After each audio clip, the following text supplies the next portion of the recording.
Twitch.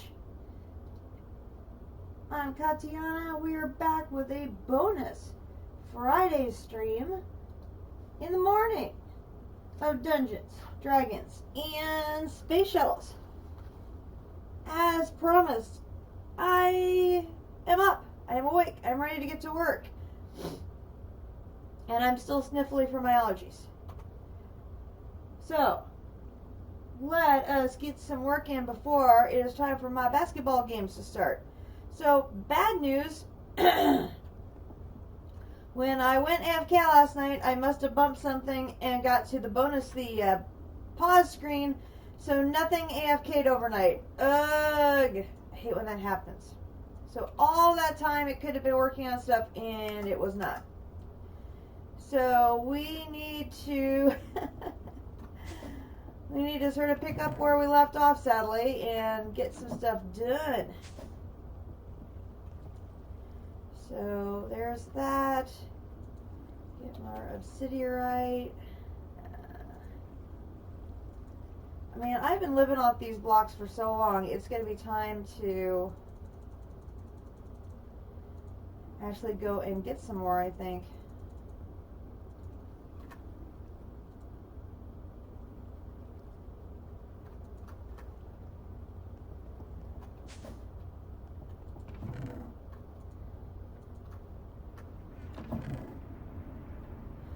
I have not done very much since we left off last night. I think I did one more round of three more boosting mixtures in the machine to get some more Terrax. I did figure out, so you can actually take the blood out of the blood infuser by holding shift and right-clicking with the tank. So I now can use all of that blood in the blood infuser to restock my tanks here. So that will let me keep going. I'm out, however, of dark magic essence to make more. So we will work on getting that done here in just a moment. So there is 6.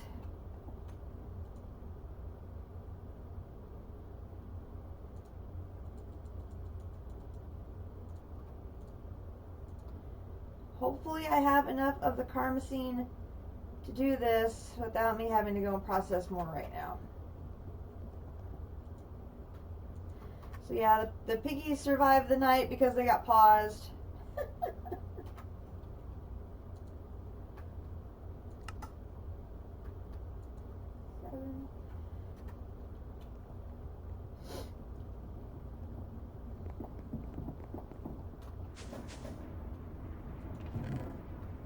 I couldn't believe it when I came down here and I saw that. I'm like, oh, are you kidding me?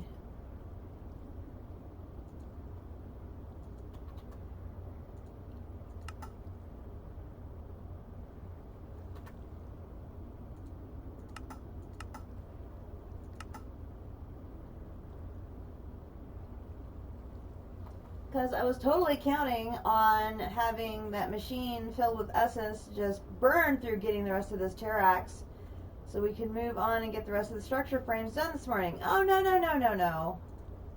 That was not to be.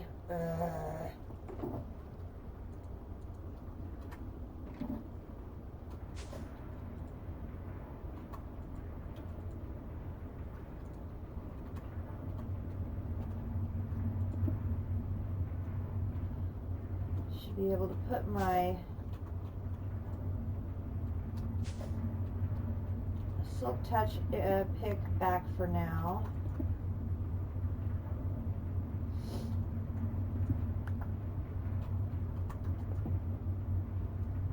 So I'll have about a 3-hour stream this morning.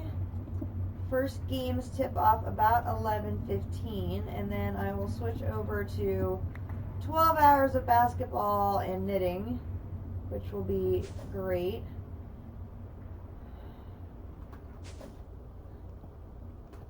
And Commodore will come over about lunchtime, and I'll have the game will still be booted up so she can work on filling in the hole.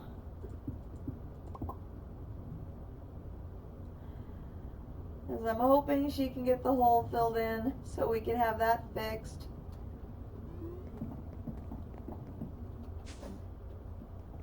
Because that would be nice.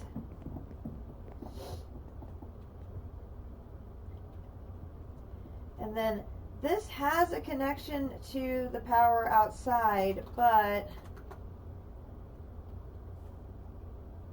I don't know if that solar panel 5 will be enough to power it. I mean, it might be enough to get it going. So power could be delayed in getting that power cell upgraded. I could probably let it live off of the power from this temporarily. I'm trying to run through my head, okay, what all needs to happen to get this thing up and running today? Because I really want to get this happening. And so yeah, you need to get the structure panels all the way up to a 5. We're doing the 3s now, so we still have to do the 4s, and we have to do the 5s. Then we have to assemble it. We have to put the pipes and the servos in place and a chest. Which that all won't be so bad. I need to put pieces of the ore of the 13 that go in the special colored chests, so that way it knows this is what belongs there. And I should put some diamond upgrades in those so that they don't get full. And then I should put void upgrades in all the rest of the drawers, so that way it never backs up. So that is sort of the plan for what I need to do. Now, originally my plan was to also get the new power cell that I have in process finished to provide it full power, but I may have to settle for just partial power from that power cell to get started. And then we can work on getting that power cell finished maybe over the weekend during the times that I'm able to play. Because I should have a little bit of time, like every morning before basketball games start. I should have a little bit of time then to play. Actively play, I should say, because the game will be running AFK the entire time. And hopefully it will not be on pause. Good grief. Alright, here we can finally do a nice full batch. So we'll do this. This.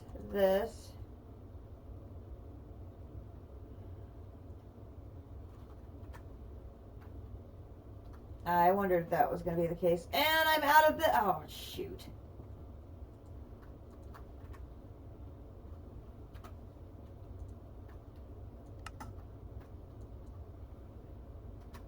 I'm out of blazing pyrithium now.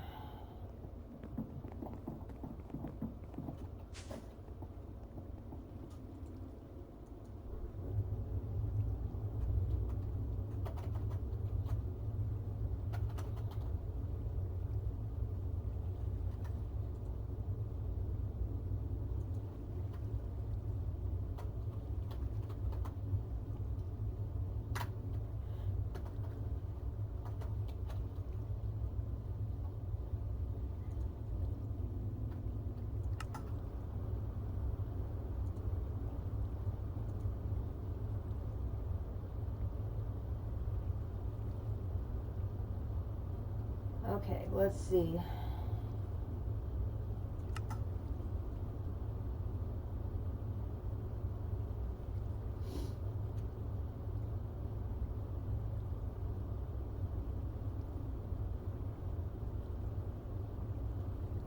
Okay, I can make tons more in the carpenter than I can the other way. I have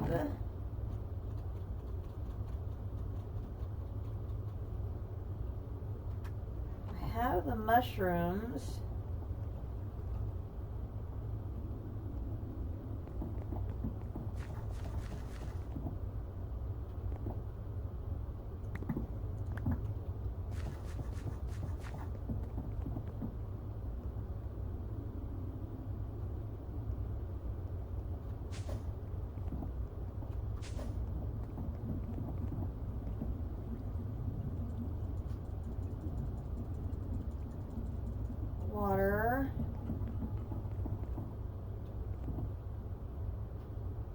Do not have glass bottles in here.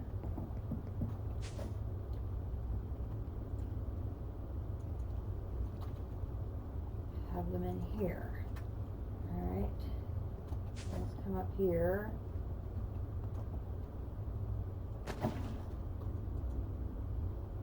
And then I need this, this,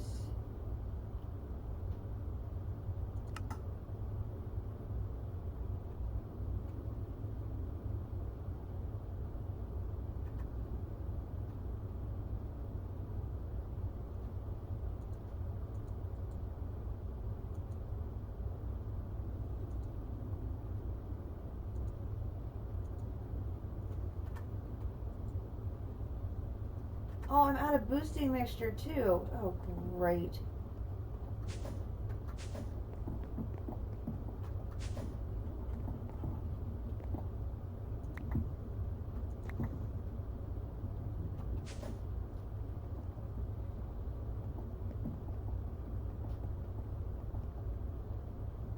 Oh, I have some here. Whew!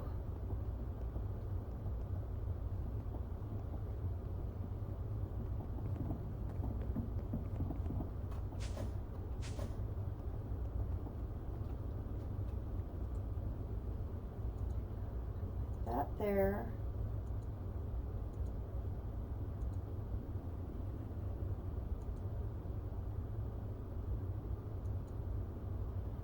Okay, so then I can put this, this, this, and then I need to go grab a stock of mushrooms. I only grabbed a couple.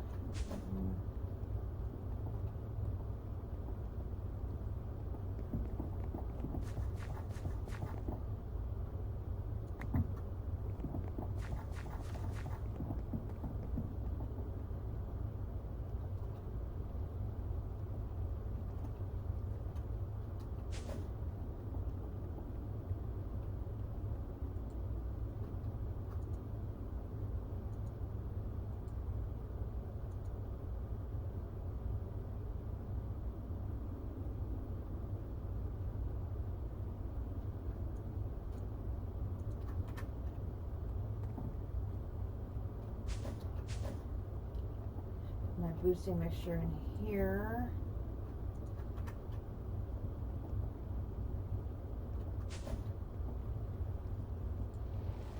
Okay, and there is that.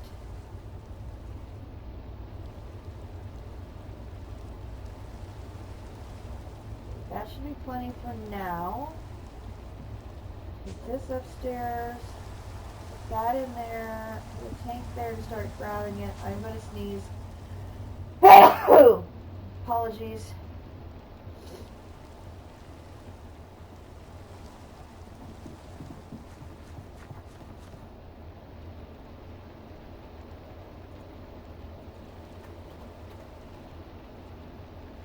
Okay.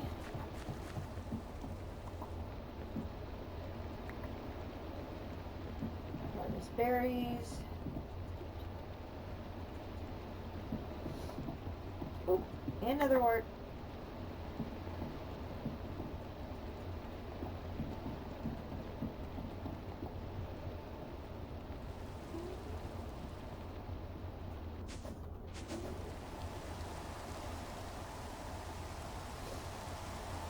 Good deal. I can put that away.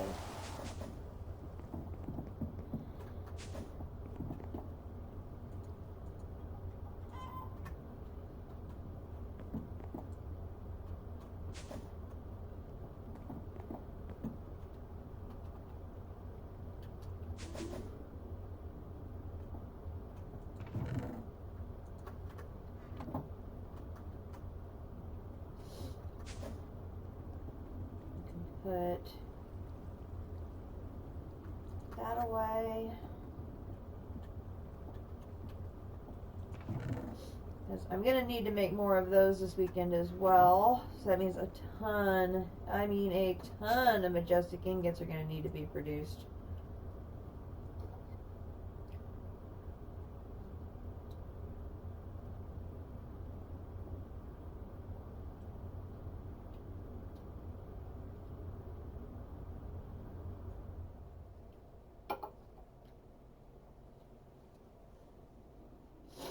I will probably try to knock those out after we get the void ore miner up and running, just that way it's done.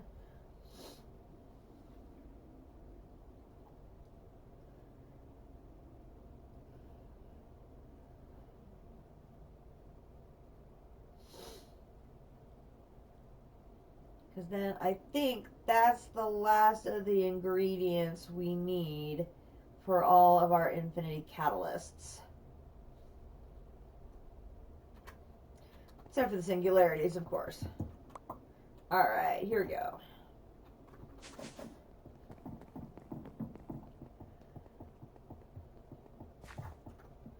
We still have 9. Oh. We had 20 left. There we go. Now I can finish the ones that I had in there. That's a big stack of Terrax. And we are on structure frame 3.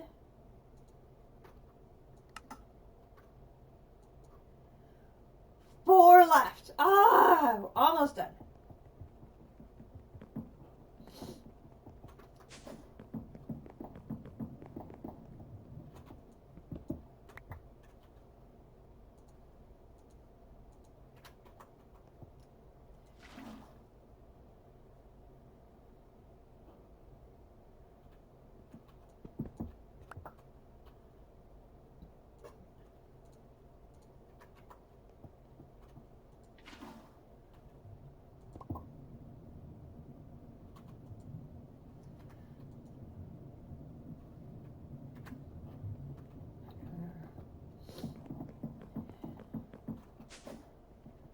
Out of blood again, so we will raid the blood infuser.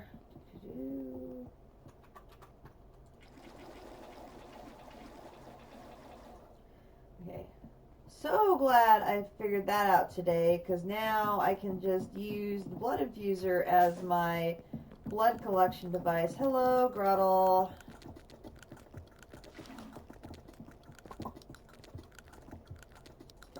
Come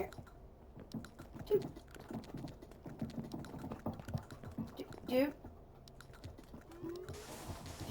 Dude! He was right there the whole time. That's so annoying. He's just so sneaky.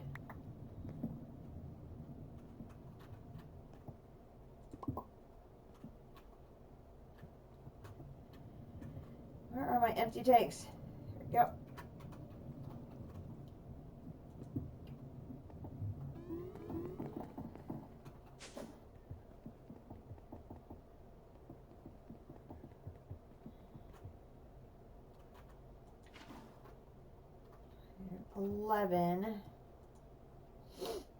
Now I don't want to do all of these, as I'm hoping I can do just enough Terrax to finish and not have to produce more Karmazine.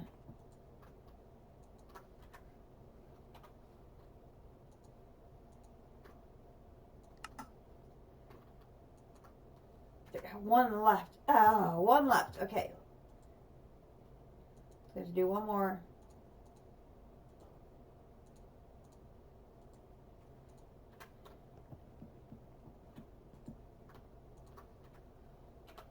We are going to have enough, though. There we go. Our structure chair frame 3s are done. So I can go and put the ingots away, and we will look at the tier 4s. So we can put you, and you away, and you, those coppers. Why do I have a factorizer in here?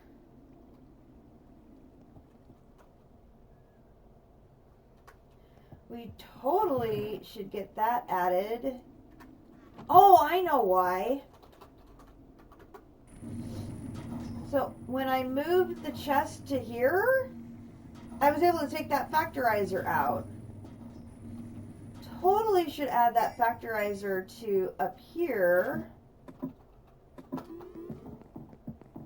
So it could have 3 factorizers running. Yeah.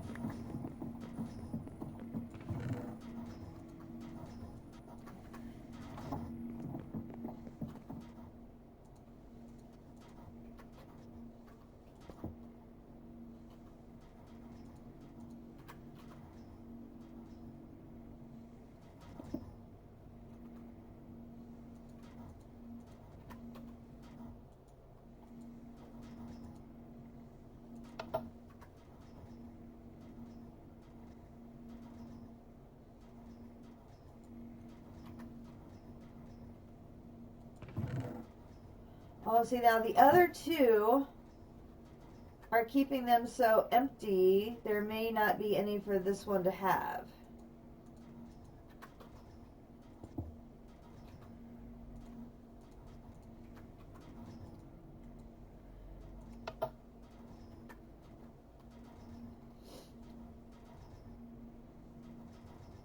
It looks like the way it's doing right now is like the majority go in here, and then every once in a while one trickles into here.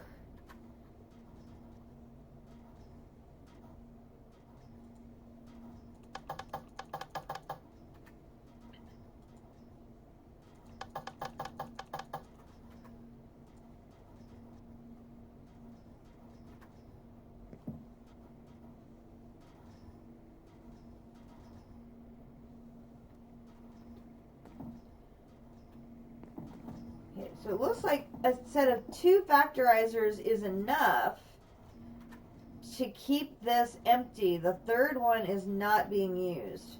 That is a good thing to know, that I need basically I need a set of 2 factorizers per module to keep it current. The third one is not needed. That is a very good thing to know. And I'll take this gold downstairs to add to the ×5 processing since it spit it out.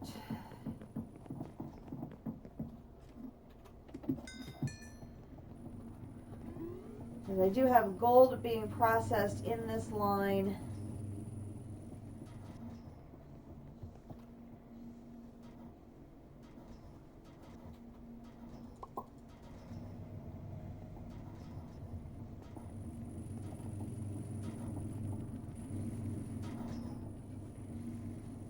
It's down to 1,500. I did bring over more gold crystals, so I think what I'll do is I'll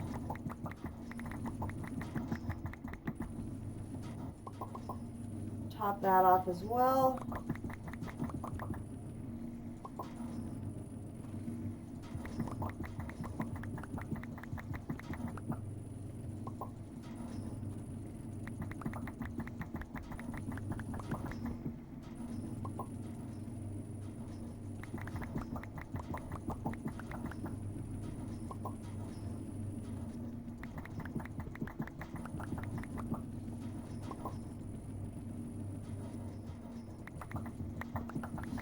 Gold is one of the 3 that, remember, we have holes in our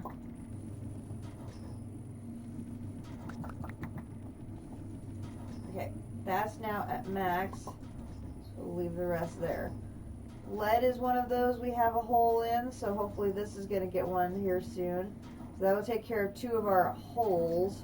The other one is nickel. I probably need to bring the factorizer back down and get nickel running.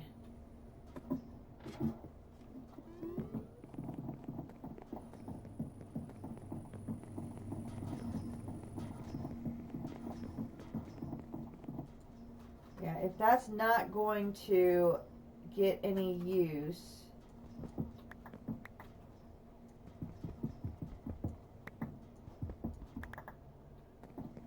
we scienced it and we learned.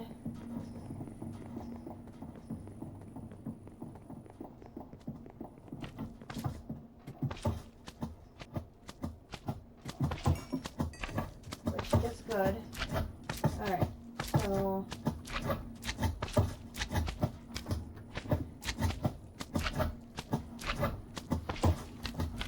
oh, it may not have been taking any in because the setting was wrong.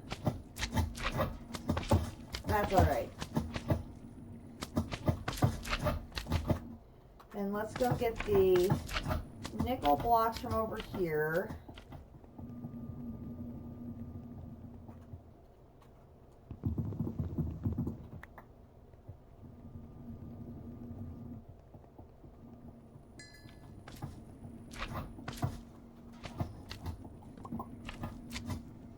And then let's go down here.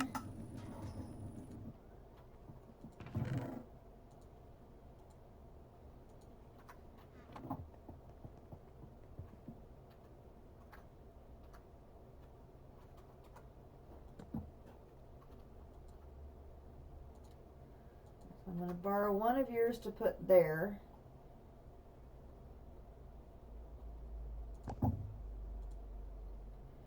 And I'm going to take this one out.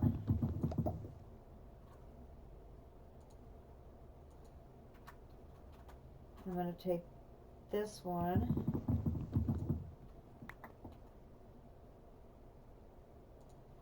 And I think I have the right one. I do. Okay. And then we're going to go and put this one in line 4.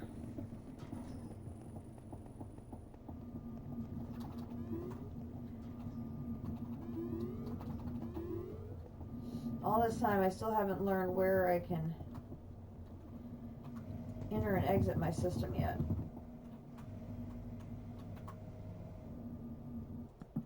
Okay.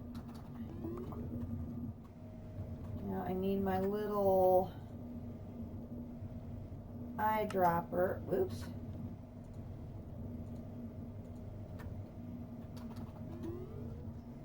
Okay, so that is going to drop in the nickel.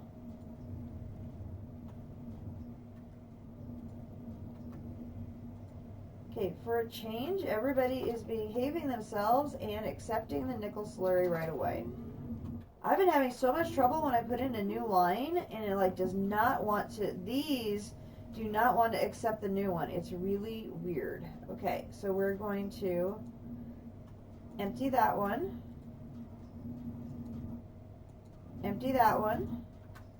Then we're going to come to this one and we're going to put it in there.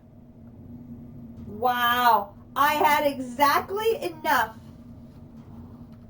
for one more copper, like to the drop. That is too funny. Okay, now this is the line that still needs more upgrades, so it won't be as perfectly efficient as it could be, but that's fine. And then I just need to grab the one copper that it generated so that the nickel can run. Alright, so we will let the nickel run. And then I need to put, I forgot while I was down there, I can put the remaining crystals away. And then we can look at the structure frame 4. Oh, are you kidding me? Now we need to make dianite ingots? Whew. Okay, the emerald plate, that won't be a problem. We got that in spades, so.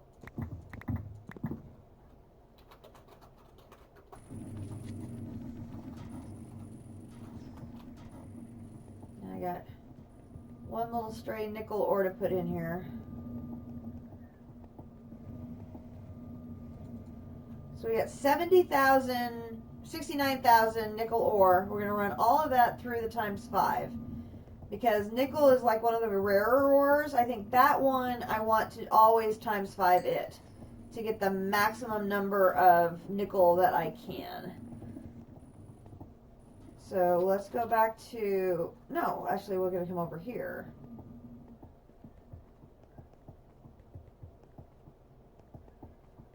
And grab, one should be enough. Go to the roof, and I need 72 times 2 is 144.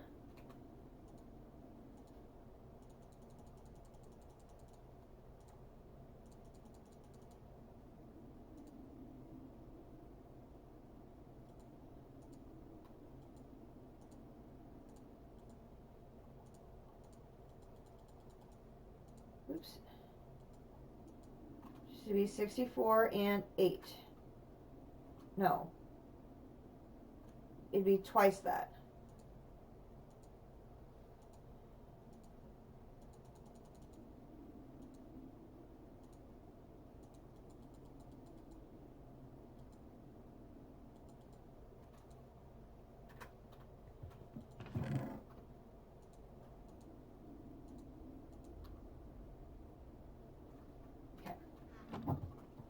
We'll go put the emerald blocks back.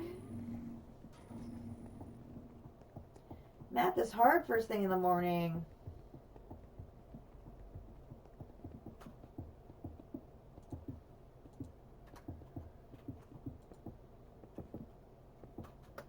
And then I tried to put the wrong thing in. That was good.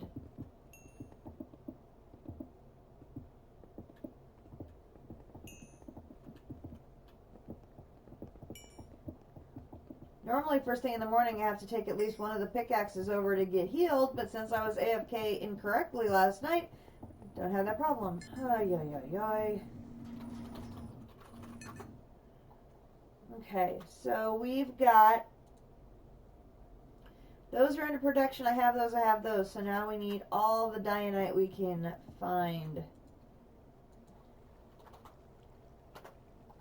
I have 2 blocks of it. I can put the copper away.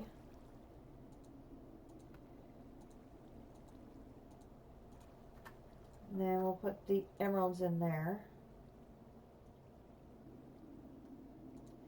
Okay, so to make dianite... Oh, not tribarium again! We're gonna have to make so much tribarium to make all this dianite. Oh my gosh. Tribarium, osmium, seismum, and fractum.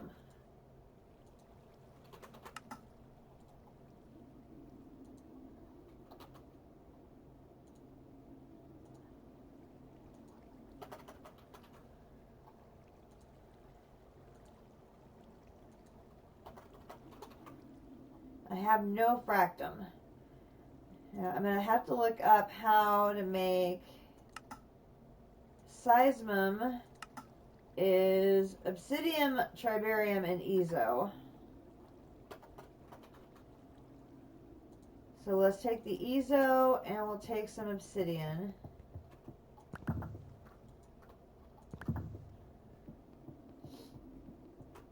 And then the fractum is tribarium, obsidian, and abyssium.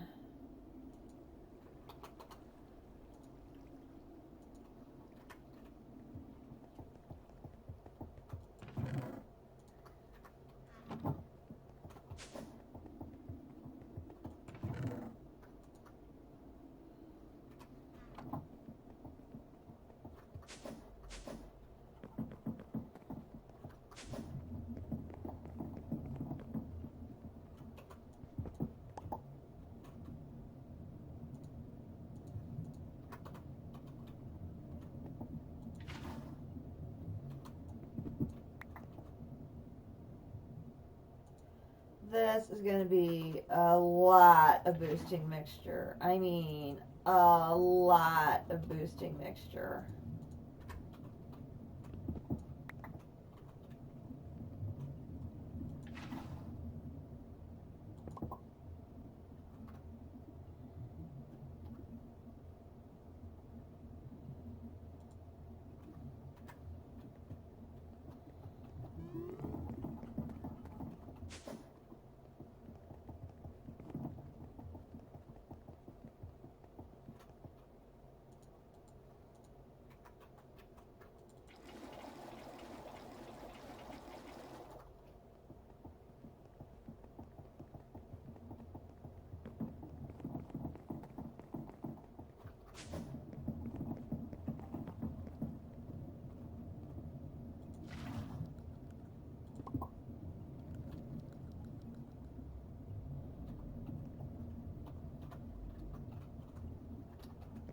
We'll take what we have,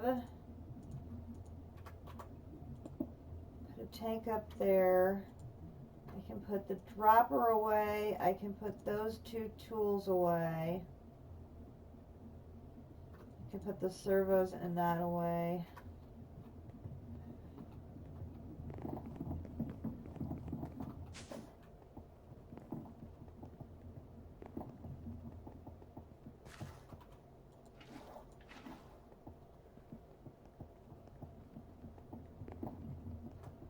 We're going to need you, you, and you.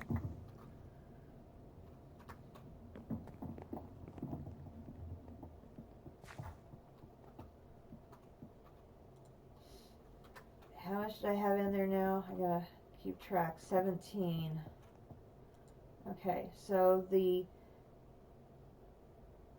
fractum is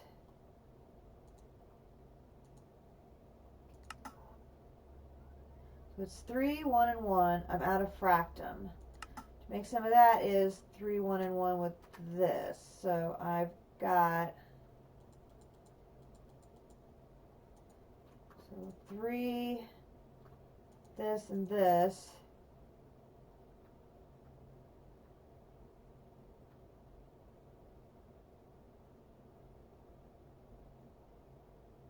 Oop. Wrong thing.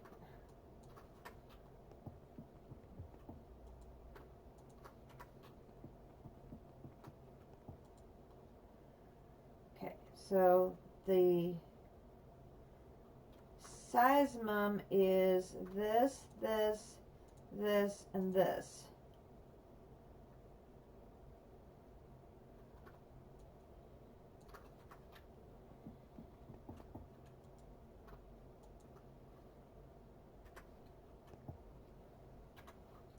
If I do this, this, this,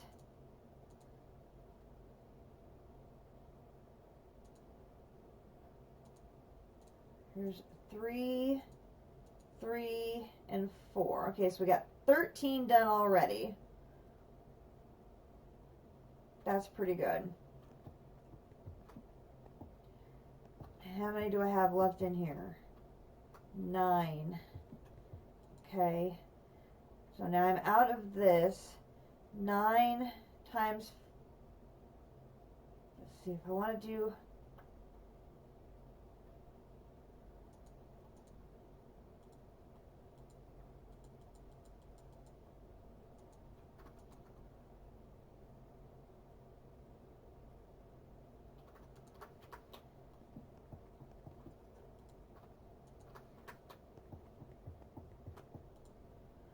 because now I can do this, this,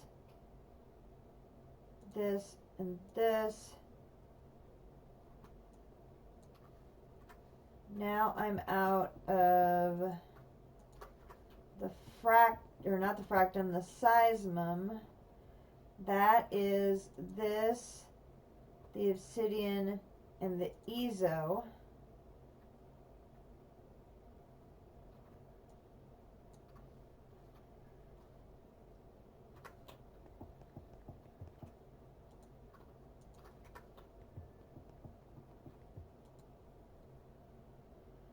Okay.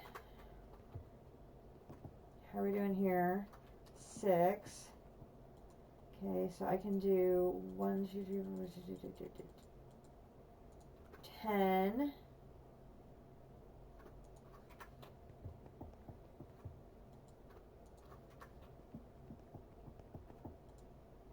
Then we can do this, this, this, and this.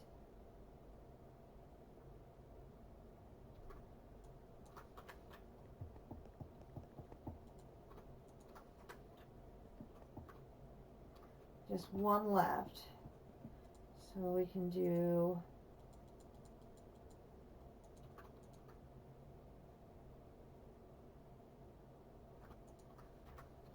how are we doing here?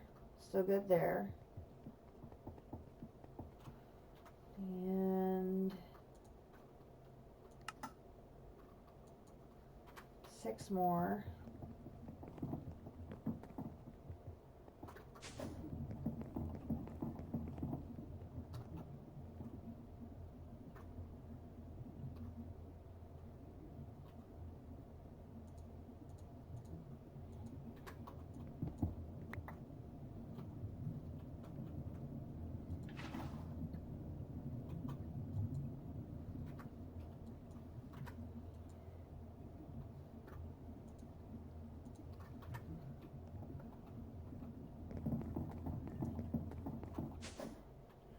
And you would hope with 2 trees it would stockpile a little faster, but not really.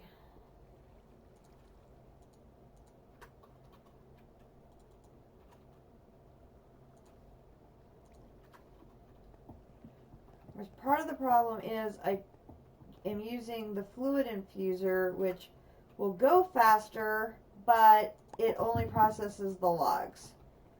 This uses the squeezer, which processes the logs and the leaves.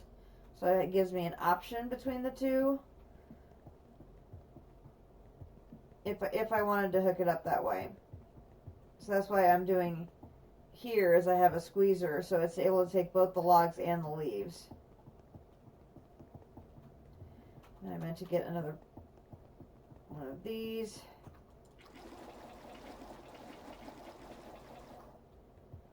Fortunately, I don't need Diamond Promise Acceptors right now, so I have no issues with draining the blood infuser.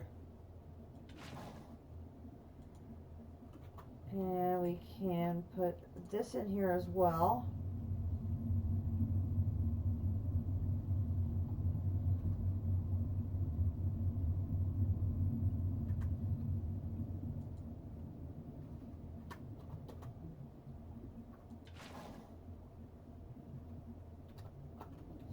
Wow, with those speed things in it, it does produce the boosting mixture fast.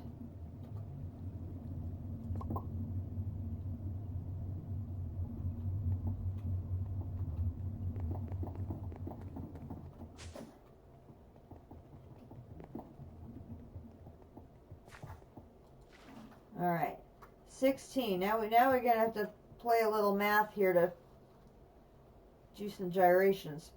Okay, so we need. Let's start with a bunch of the tribarium. So we'll do this and this. Then I'm going to go ahead and grab some more blocks of tibarium so I'm ready to do more in the future. So we'll grab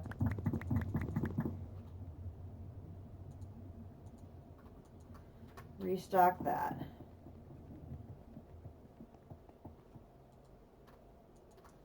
Okay, that restocks that. I still have 9. Okay. I need fractum, which is this, the obsidian, and this.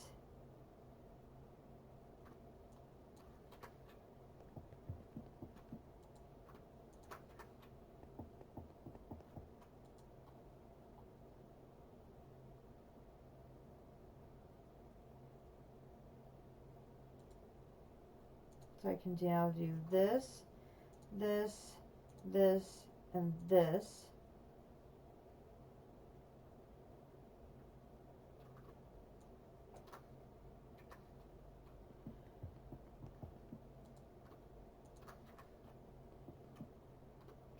I still have 4 left. So then I can do the abyss or obsidian and the ezo.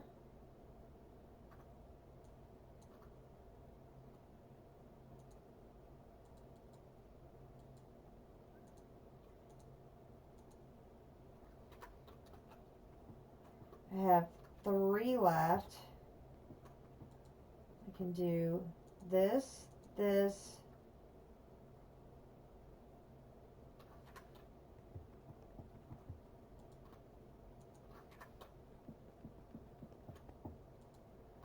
this, and this.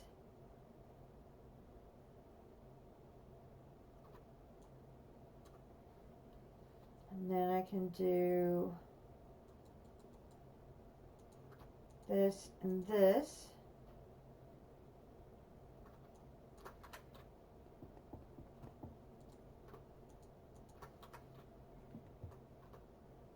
I have 1 left. So I can do 1 more batch of this, this, and this.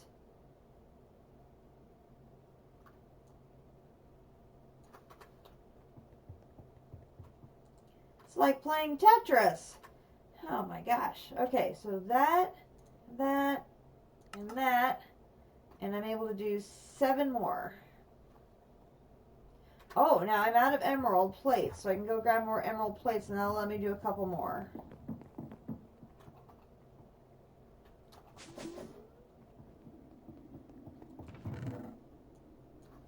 Okay, that should be it for the emerald plates. So we have all the emerald plates, I think, to complete this now.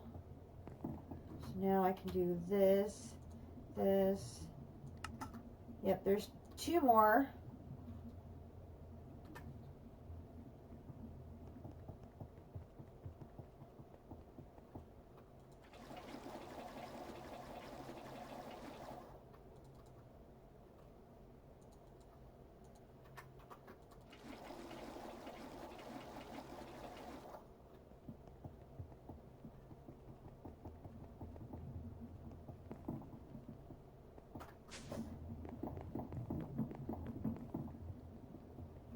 All right.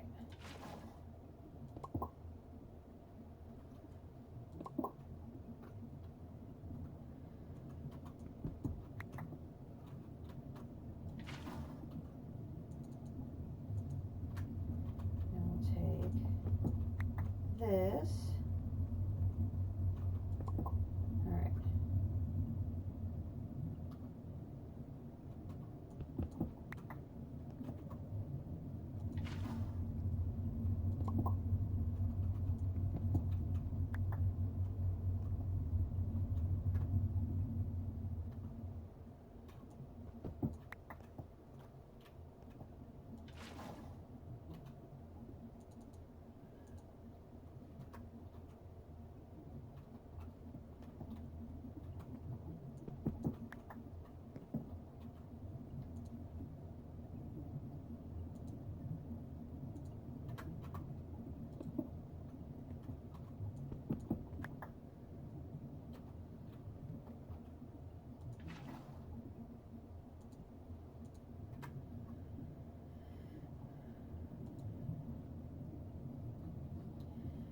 I mean, it just goes through so fast.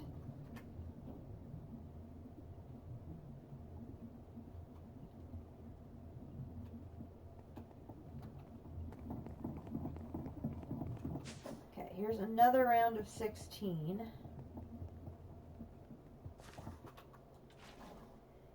All right, 16. How are you doing? You're still doing fine. Okay. So I can do this, this, this, and this. That gives me 2 more rounds of 2 more batches of that. Then I can do, let's see, let's do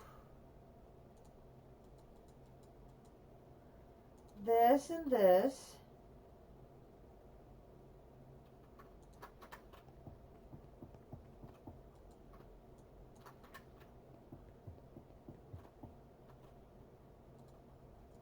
And then let's go ahead and do like 1 batch each of the others. So Abyssium with Ezo.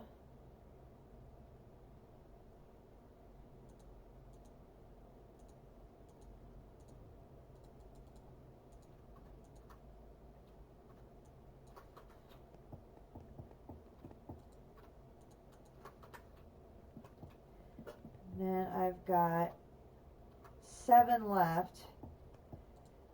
So, see, that's 5, so we're good there. So this, this, this, and this.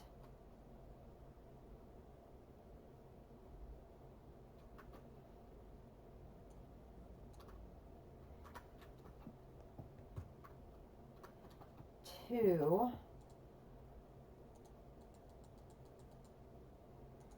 If I do this and this, it's like a crazy game of Tetris. This and this. And I can do this, this, this, and this.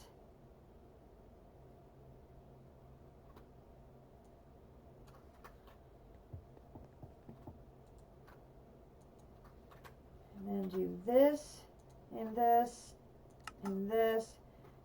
There's 12. Okay, we're over the halfway point.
I think that's all I'm going to get now. I'm going to need to make more dark magic essence again to get more. So I'll take both of these over and do a nice big batch.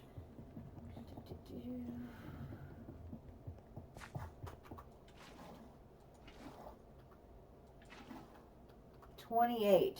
Okay, oh, I'm going to need more of the Tiberium.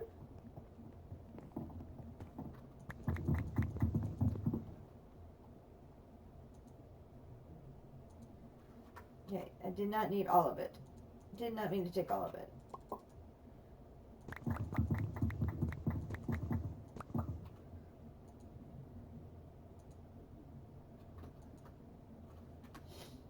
That should be plenty. And we'll take another stack of basalt.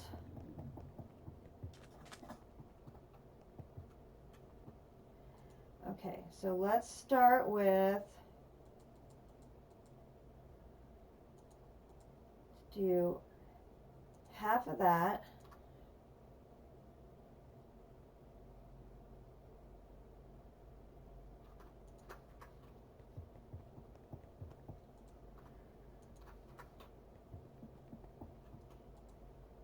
And we'll do 2 of you with obsidian and ezo.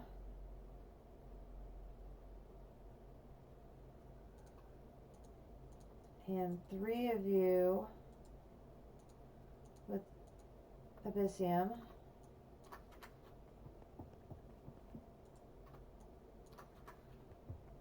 We still have 20 in there. So we can do this, this, this, and this.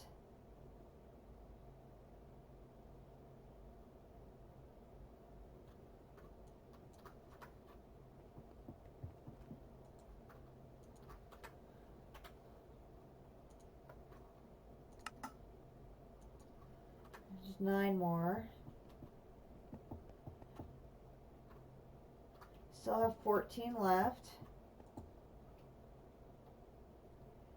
So we'll do another batch of 6.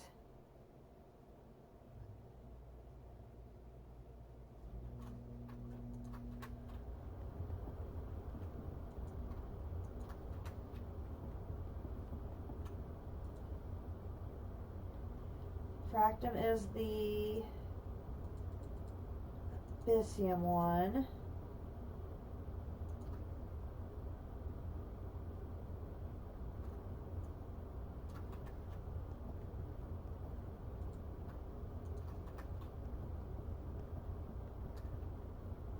We still have 7.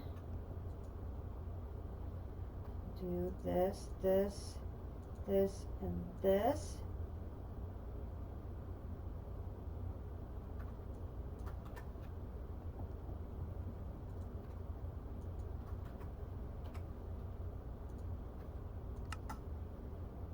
Eight more.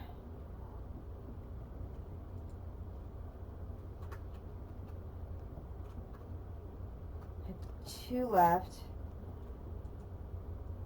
So I can do obsidian with Ezo.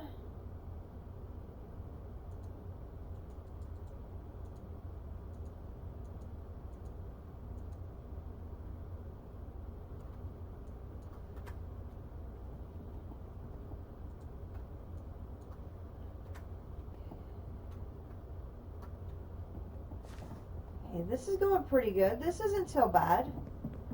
Now we needed more dark magic, so we're going to come up here and do that next.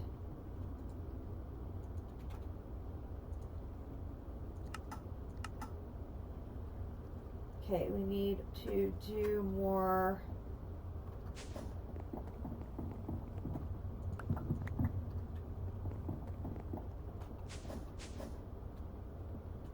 We need to pulverize more of those.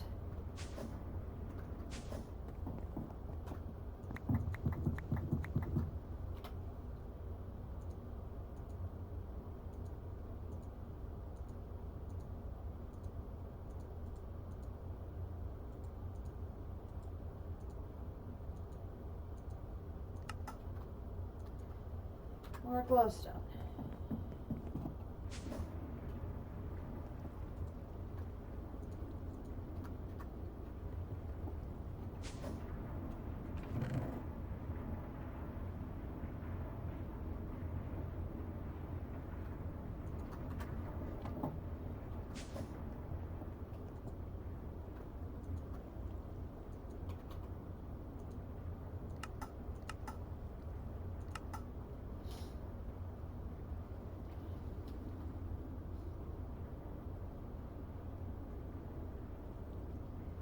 We're doing good.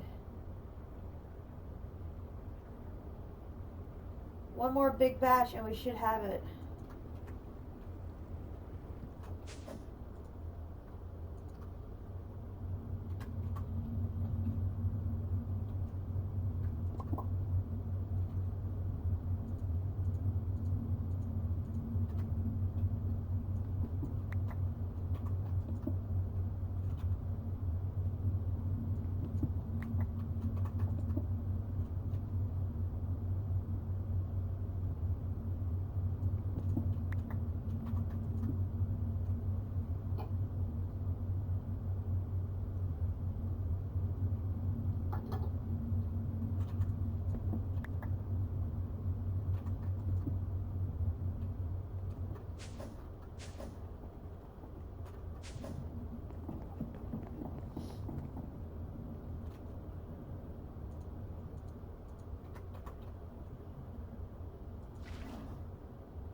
Yep.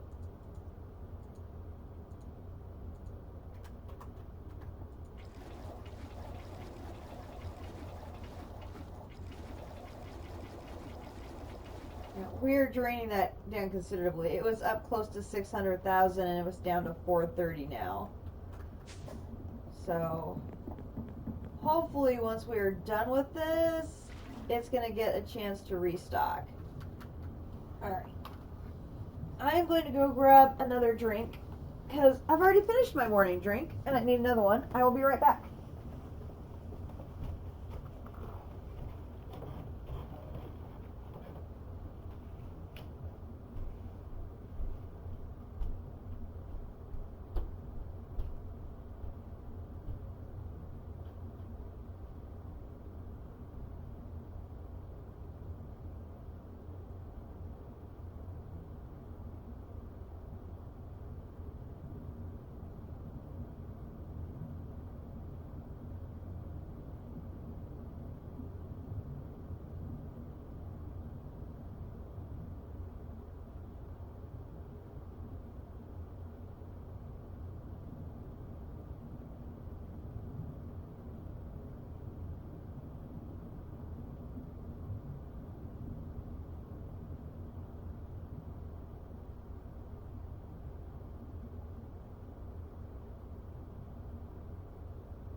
I'm back, chat. I got a snack too. I was getting hungry already. Just like crazy. Okay. Hey, Sunborn, how you doing? Things are going good. I am just sitting here waiting for my boosting mixture to be made, because I am working on building my second void ore miner, because I need resources. Boy, do I need resources.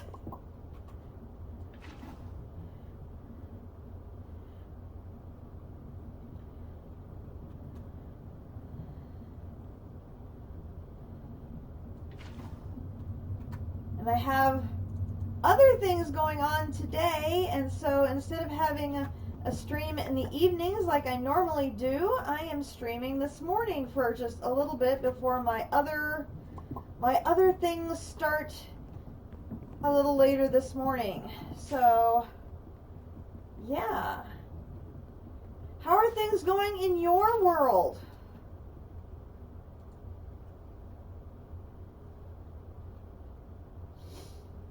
Okay, I can get...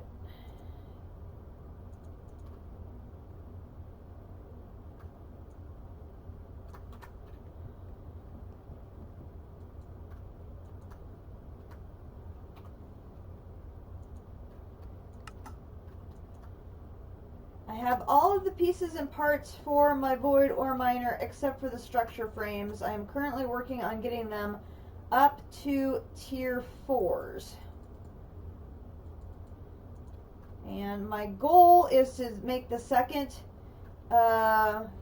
miner a tier 5 right from the start.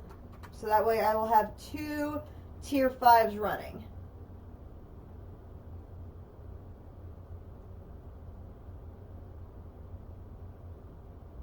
Nice! I have my rocket to go to Jupiter, but I haven't gone yet. I have the rocket ready. I just haven't gone yet. I know for some of the creative upgrades I need to go all the way to, let me think. Jupiter gets you 5s, Saturn would get you 6s, so Uranus would get you 7s? I think that's right. So I think I end up needing to go to Uranus for the access card 7s. So, Brine, oh gosh, Brine is... So, my struggle has been the brine and the hydrogen chloride. I cannot have enough hydrogen chloride. It is absolutely ridiculous. I have 2 towers at max height, max temperature, and all that, and they are not enough to keep my 4 lines actively running at like full speed production. They run, but they're not like maxed out. I mean, they're just yeah. So the hydrogen chloride here is just not. We're not happening here. This is not working. So this is something District Spark had put together last weekend during his stream, were these little production modules.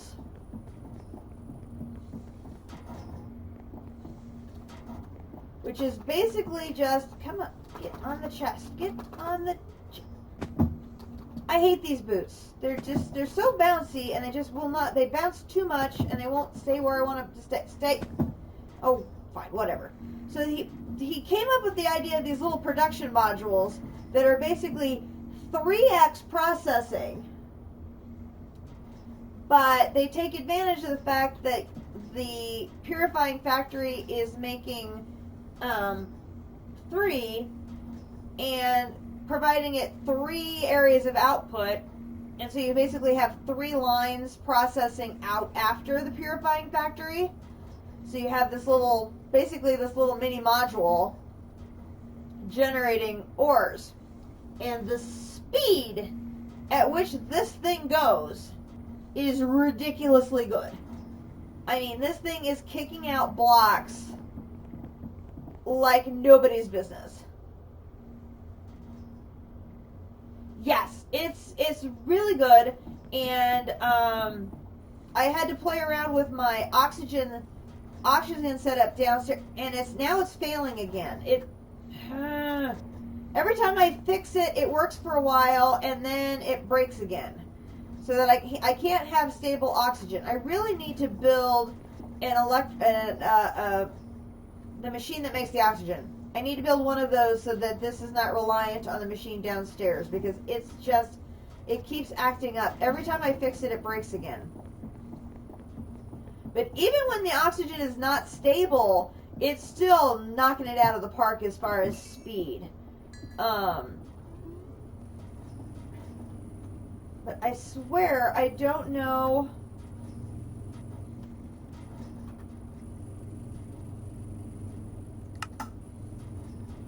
Okay, so you're emptying your oxygen. You're full, so you're taking all that.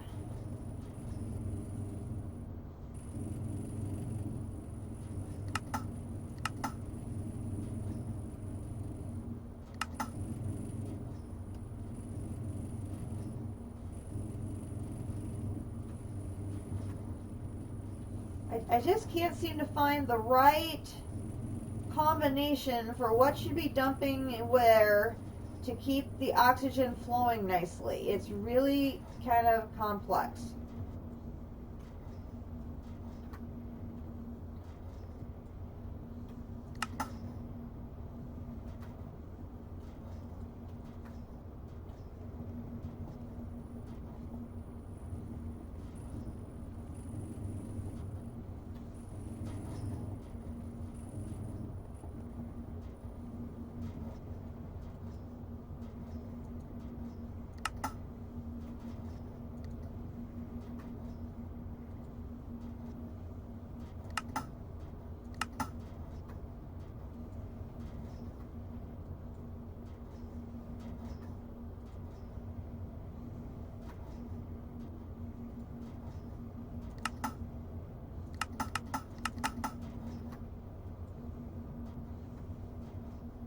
So you're getting max oxygen over here, then why is the oxygen not flowing good up there? It just doesn't make any sense.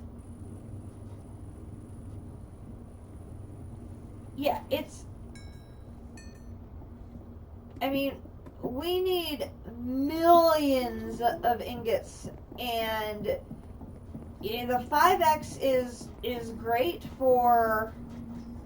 There we go. Okay, now we're being happy again for now anyway. Good grief. I fix it, it breaks. I fix it, it breaks. It's so frustrating. The 5X is good for volume, because, I mean, we obviously need volume. But this time it takes is just driving me batty. I mean, it's absolutely insane. You know, and I'm working here on the Infinity Ingot quest,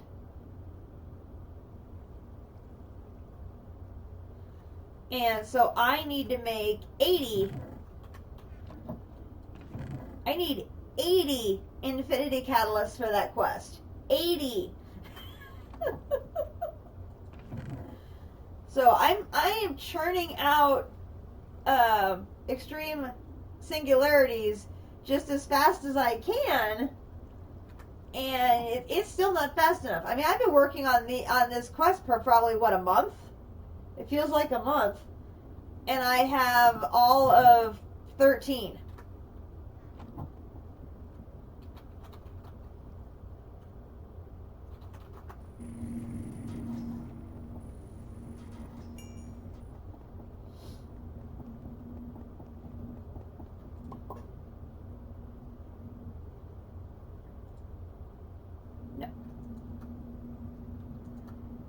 That's not what I wanted to do. Thank you for letting me take it back out. I appreciate that.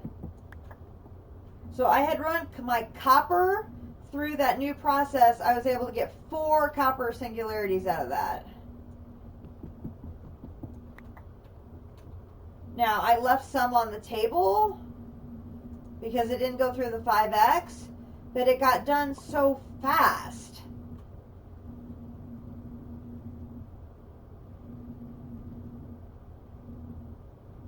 Yeah, District Spark is planning, I believe, to work on the Astral Sorcery tick thing, I think on his stream tonight. And I've never done it. So I'm completely clueless as to how any of that stuff works. So I'm looking forward to that to sort of give me a guide to how to do it. So that maybe I can try to use that as well to try and speed up my machines also. Because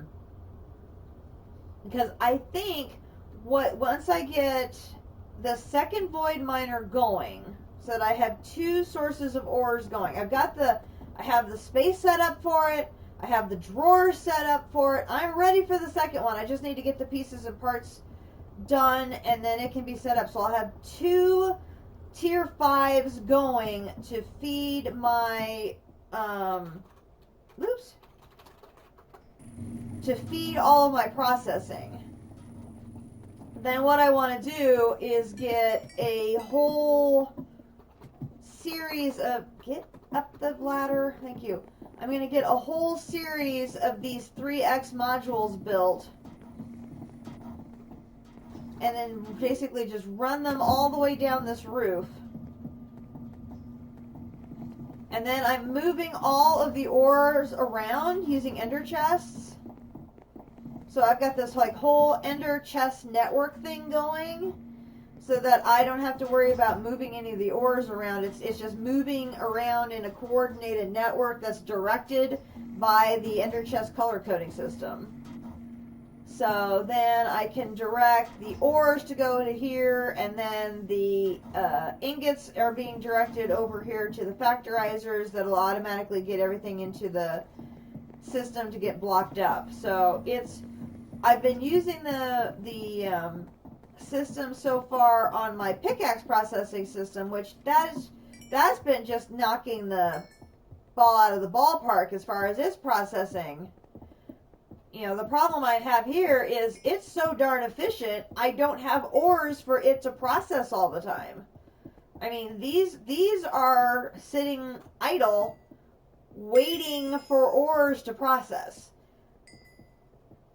So that's totally why I need the second void ore miner, so that I can bring in more for these 5 to be kept busy, because I need them to be running like all the time. They need to be kept busy and moving, because they're generating so much stuff when they have ore to process, which is why my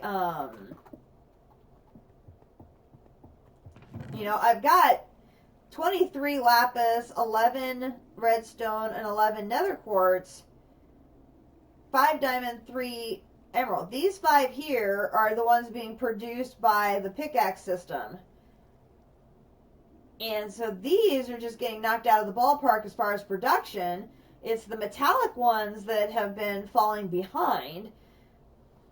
And so far I've done the iron and I've done the copper, have run through that module upstairs, and I have gold going through there now. And I have nickel running through the 5X process, and I have a lead one, hopefully will be here done maybe yet today. We'll see. And then all I have to do is make a whole bunch of the crystal matrix ingots, and then I'll have all the other ingredients needed for my 80 infinity catalysts. It's just a matter of getting all of these singularities. So I think that's my game plan right now, is to make the second void ore miner, and then make more of those modules to try and produce everything that the void miner is generating for me. Oh yeah, that one I gotta give credit to District Spark again on that one. He came up with the idea, but what he's doing is slightly different. in that he just has a single system. He has got a single system, and it's much more compact than mine. But he has a single system that's just processing like all of the ores through a single pickaxe, and then puts it into his RS system. Where I have a separate station for each of the 5 ores, and after it's processing it, it's going straight into the system, to the factorizer, and going into the blocks. So I've taken a slightly different approach to it, but the idea for this is all from District Spark, as far as the mechanical user, the auto placer, and all that other stuff. I've just taken it and expanded it by taking it to the factorizer and the blocking for the singularities. But it was something when we got the Fortune 5 pickaxe. I mean, I've been using that so much, and then when we realized you could take the enchantment off of that to put on a better pick, it was like, oh, what could we do with this? Surely we could use this for something. And it's like, yeah, we could definitely use this for something. And I need to set up another station over here to do like Naquita ore, because I'm running out of Naquita, but I don't want to like take any of these offline to produce Naquita. So I probably need to set up a Naquita station over here, like over here in this corner. Set up a Naquita station. It doesn't need to have the factorizer and any of the other stuff. It just needs to collect the Naquita. So I definitely probably need to set up one.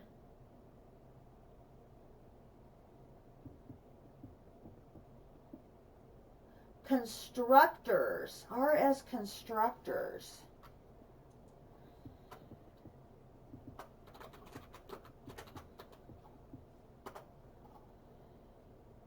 Oh, yeah, see, I do not have anywhere near the connectivity of all of my machines to use a bunch of that stuff, because, like, I don't have a connection to my RS system here at all. There's this building is actually located way to the northeast of my base. I actually built it in the desert so I could get some natural heating on the brine towers. And so I have no connection to my RS system here at all. But I'm still learning how to use RS systems, which it makes this game extremely challenging when you don't have automation. Oh boy, does it make it challenging when you don't have automation. I'm learning. I'm slowly learning how to do more automation. I'm very much a noob when it comes to that. So I'm getting better. I can do a bit with it now. I mean, compared to when I started, when I did none, I am light years ahead of where I was. But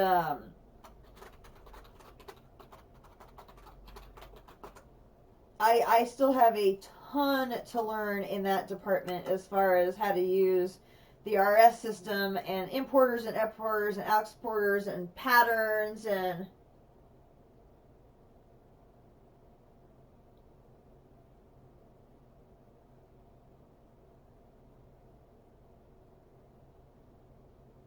see, I know you can have wireless, but it's like with a range of like for the, where did I put mine? Like this, you have this wireless grid thing here.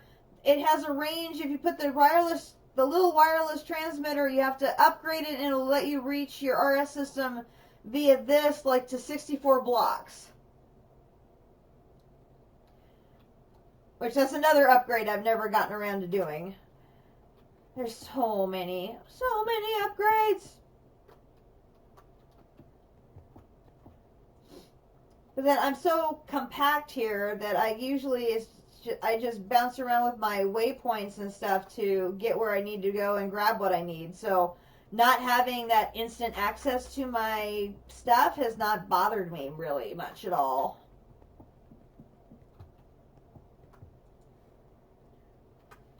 But I'm really liking the ender chests. They've worked really, like, the only thing is when I connect it to the modules, they will occasionally overflow. And so I've had to have a range collector there to sort of pick up the overflow. And then I have been grabbing that overflow and running it down to the ×5 processing is what I've been doing. So I don't know if it's just the get up the ladder.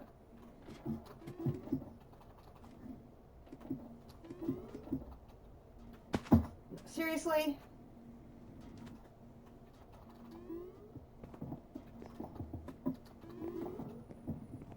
I do not like that entrance at all. It really bugs me. So I don't know if it's that the advanced logistical transporter is going too fast and it overfills this, and that's why they occasionally bounce out. But I end up with like this overflow that literally just ends up on the ground. So that's why I have the range collector here to catch the stuff that literally just gets thrown out on the ground.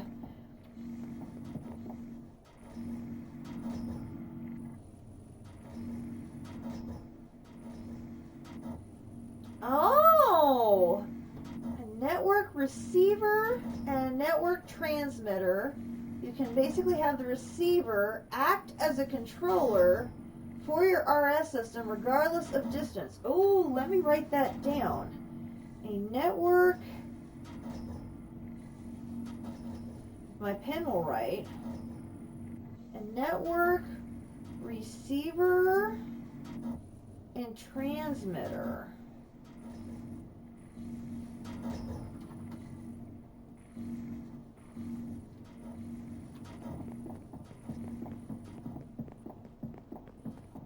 That would be handy. Okay, gold is in line 2.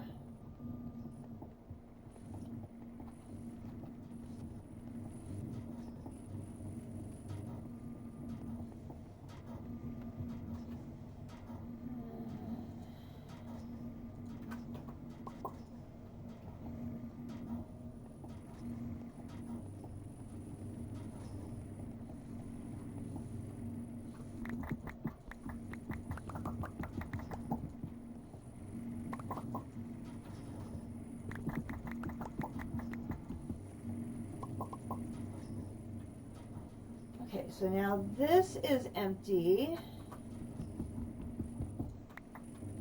Sweet.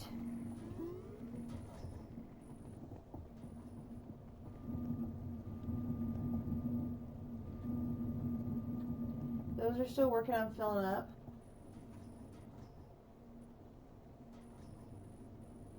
That would be sweet. I would like that very much. Because that would be handy to have sort of a little access point to my network here as well, over in ore processing. I think that could be very handy. Okay, what do I need now? I need fractum, which is going to be 3 of those, and this, and this.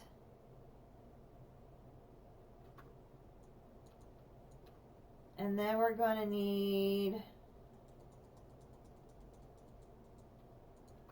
more of these.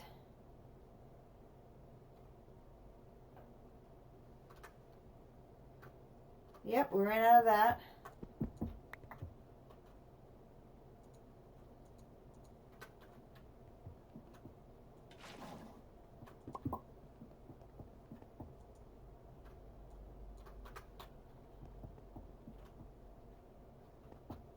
And we have 4 left.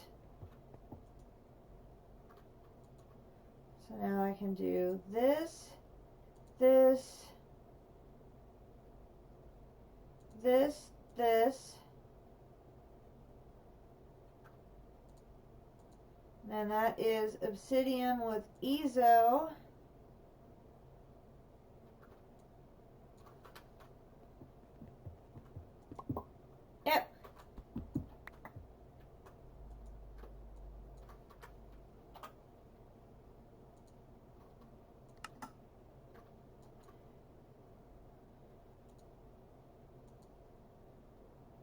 5 left. We're almost done. Almost done with the tier 4s. 1 left. And we better do 1, 2, 3, 4, 5. Do another batch of these.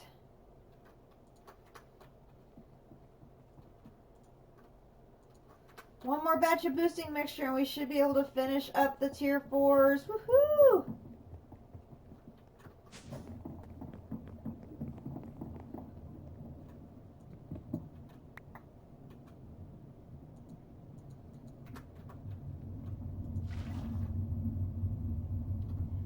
You're out of blood again.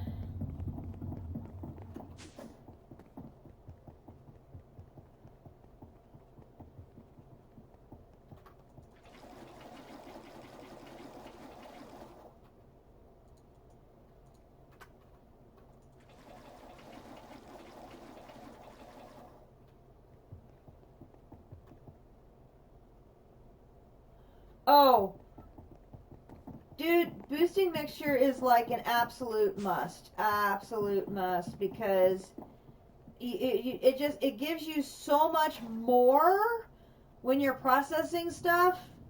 It's just, I mean, otherwise you're just using so much more in resources to do stuff. It's just, it's ridiculous.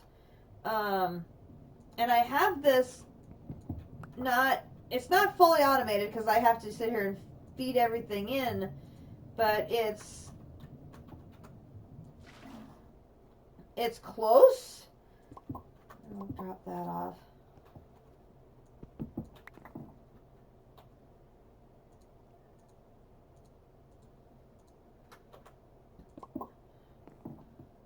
I mean, if I had it connected to the system where everything was auto-feeding in completely, it would be so super sweet. I know that's the way District has his done, and you know, so he just has it by the gallon of boosting mixture. Alright, so then I can do this. That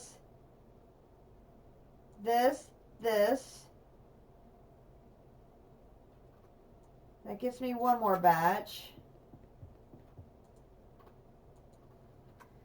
And then 3 more. So close.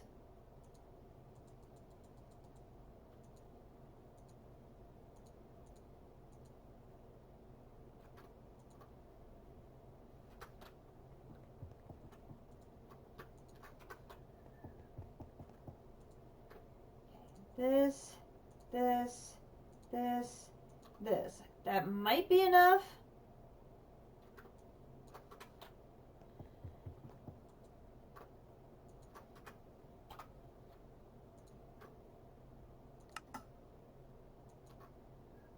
Alright, we did it. Our tier 4s are done. So let me go put everything away. Okay, so I can put the Osram, the Seismum, the Ezo, the Abyssium,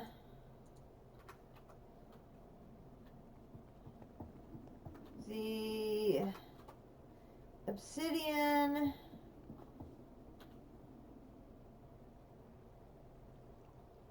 oh yeah.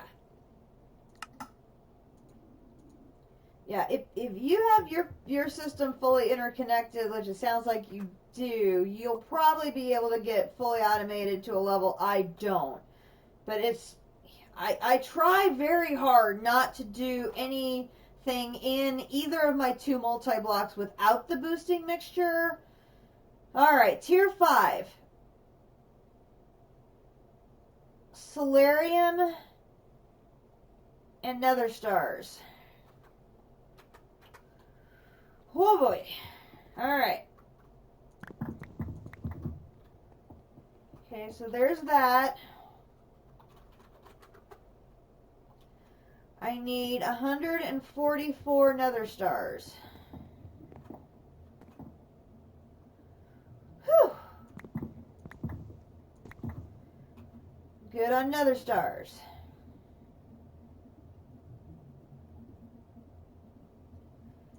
Okay, so we have this, and we have this, we have this. It's going to be now 300 solarium. 300 solarium. Oh my gosh. Okay, do I have any solarium? I have 34 already, so that's good. Remind me how I make solarium. I have a feeling it's the nucleum one. Oh, Lord. Okay, so we need valerium. I don't even have that much valerium left. Oh, okay, there's valerium.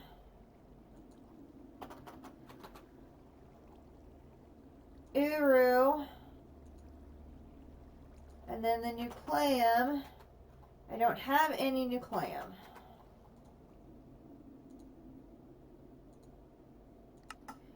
To make nucleum is Abyssium Osram Proxy. Abyssium Osram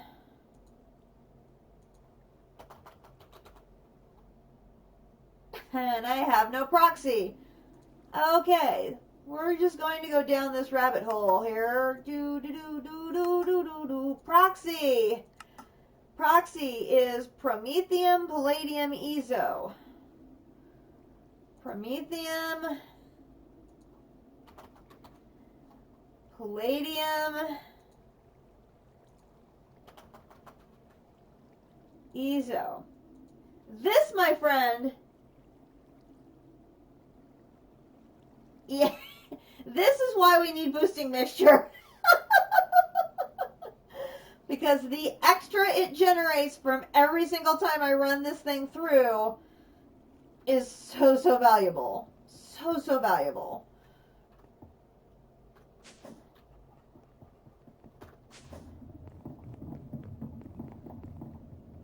Alright, so let's grab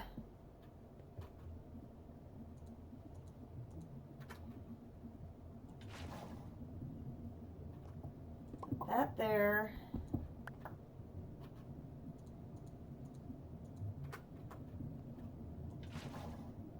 That there. I think I'll put the water away for now. Do do do do do do do. Put the dirt away for now.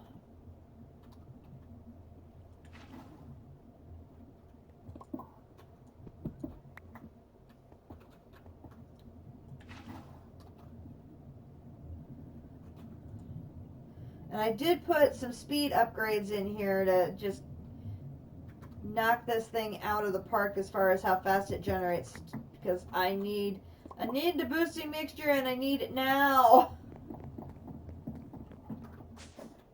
No, we don't want the rock hounding room. We want to up.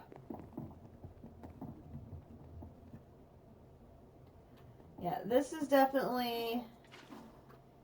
Alright, got 25 in there. We're going to be able to go to town here for a bit. Okay, so we need a bunch of proxy to start. So if we go here, here, here, here, here, it's 3, 3, and 1 to make 6. So if I do 1, 2, 3, 4, 5, 6, 1, 2, 3, 4, 5, 6, 1, 2.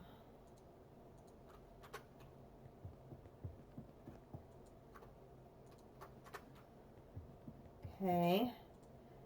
And then for the nucleum, it's 1, 1, and 3. So we can just do this, this, and where'd my proxy go? This, and let it make all of that it can.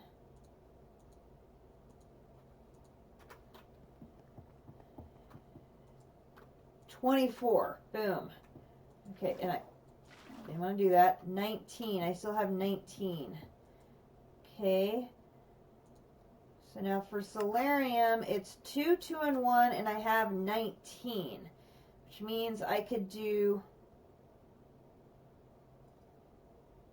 19 times 2, 38.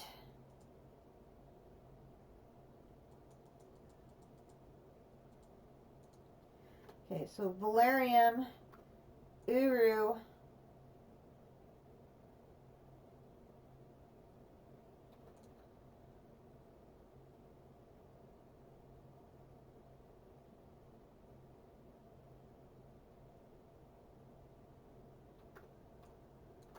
that should have used up all of my boosting mixture. We have that much in solarium. So then we come here, here, here, and there is our first 32. So we got almost half of them done in the first round. In part because I already had 32 to start, so that helped tremendously. Alright, well...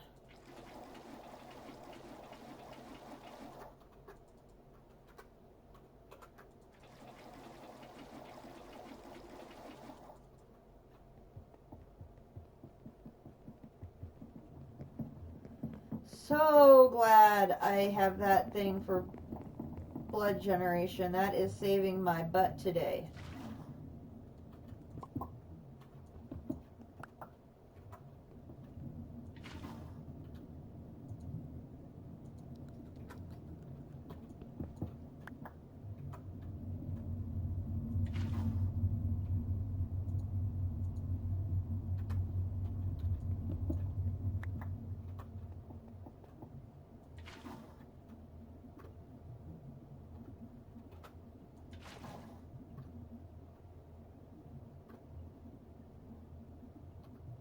How are you doing here? Ooh, you're down to 5. Dude.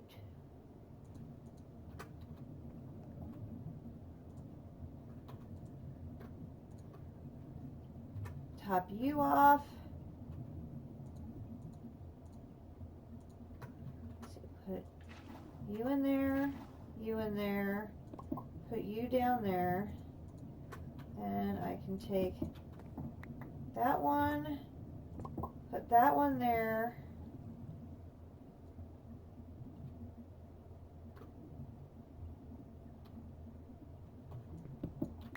Take you, put another one up top.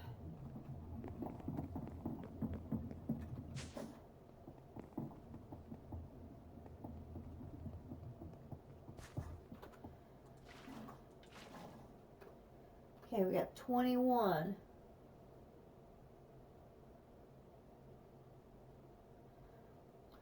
Which machine are we talking about? The reinforced this multi-block?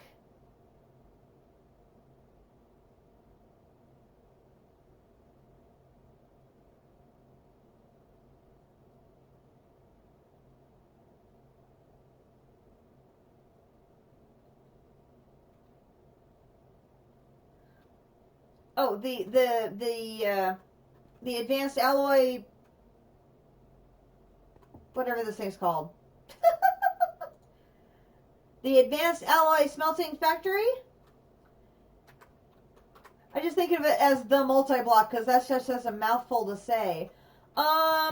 It could be because of the What are you using for your liquid fuel? I'm using blazing pyrithium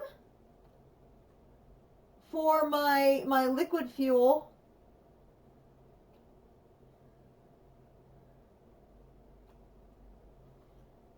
Now I know for these recipes you have the option of using lava.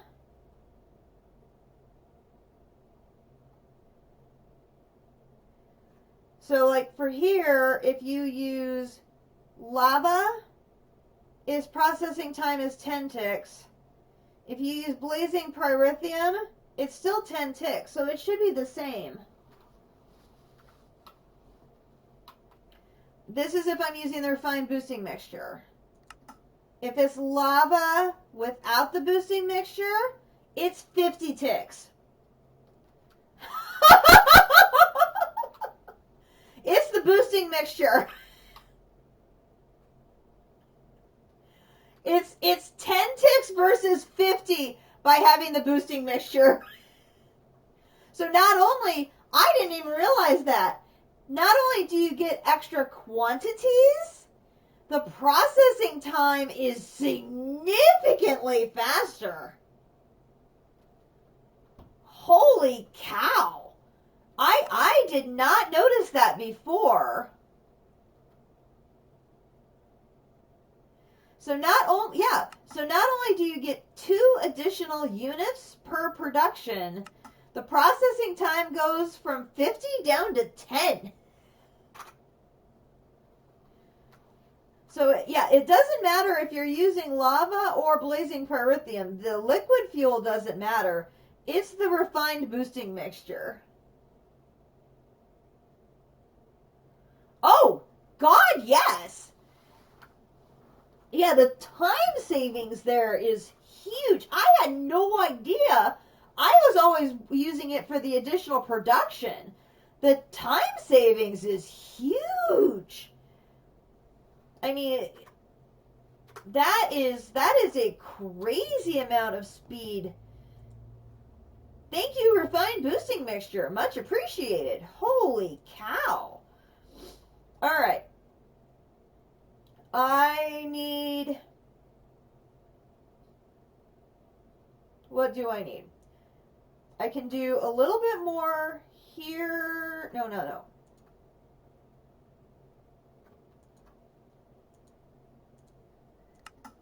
Uru.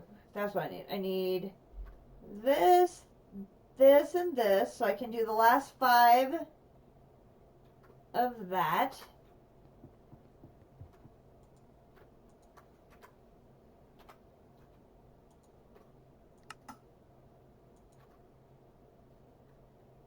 Okay, we just crossed the halfway point for being done here. So now for proxy, we're going to do this again. So 1, 2, 3, 4, 5, 6.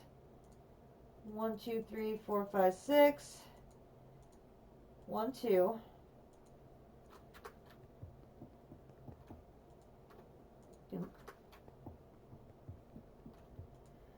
Okay, then the new clam. 1, 1, and 3. So 1, 1, 2.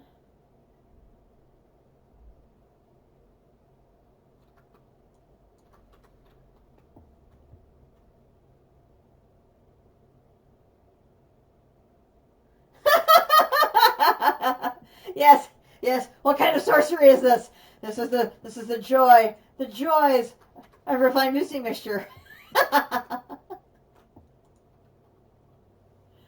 That is too funny. It's extremely cool, yeah. Well, I'm very glad I was able to help enlighten you on that. That should help you tremendously, and I'm sure you're going to be able to do a setup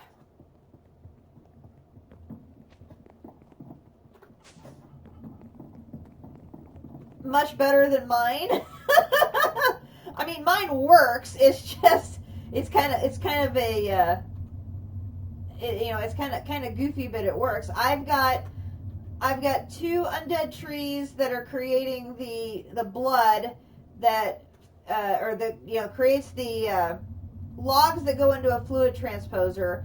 My other other setups where I'm using the undead trees, I'm using squeezers, because squeezers can produce blood from both the logs and the leaves. The fluid transposer only processes the logs, but it can do it faster. So it's one of those things where in this particular setup, I traded only producing from one item, but producing from that one item faster. Where if I use the squeezer, I could be generating it from 2 of the production items from the trees. So I'm generating the blood from there. And then when this generates blood, it also generates the little hardened blood shards. Those drop into the chest that's down below, and they feed automatically up into the magma crucible where it gets converted into additional blood. So then I'm automatically adding that to the blood supply that's in the liquid mixer. And then the liquid mixer is taking the blood from both of those sources with dark magic essence to produce the raw boosting mixture. And that goes into the alchemical imbuer to mix with Naquita alloy ingots to produce my boosting mixture, which then spits out on top. But I'm sure you can probably automate the living daylights out of this thing and then be just cranking those out. Now, the nice thing is this refined boosting mixture then, not only is that the fuel for both of the multi-blocks, so it can be used in both the smeltery here, and then it also can be used in the 2K multi-block also. But you can also take this, where's one of my cells? So I can also use this over here. So I've got this multi-block going here where I'm taking alpha glass flasks and a fluid infuser, and it takes that same refined boosting mixture here, mixes it with love, and makes it all taste good.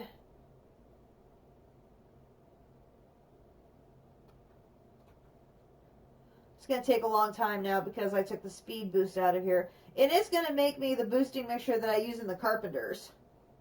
Boom!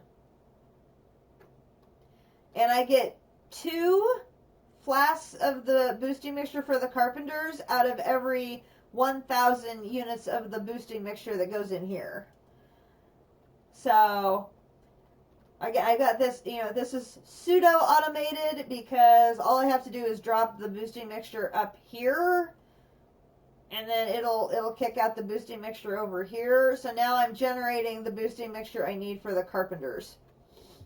So I try every once in a while to get one of the, one tank of that over here and create a bunch of the boosting mixtures, because goodness knows when I'm on a run of something that's going to generate a ton of that, it's so nice to be able to have at least half a stack or so of the Carpenter boosting mixtures pre-made. I mean, I buy them all the time from the shop. All the time I am buying them from the shop. And then when my daughter's here on the weekend, I have her buy them too. But we'll burn through those in no time. They just go poof. Okay. So now, how much do I have left over here after I used one? I still have 9. 9 times 2 is 18. So 18 and Uru and this. I'm going to run out of the Uru first. Doot, doot. Doot.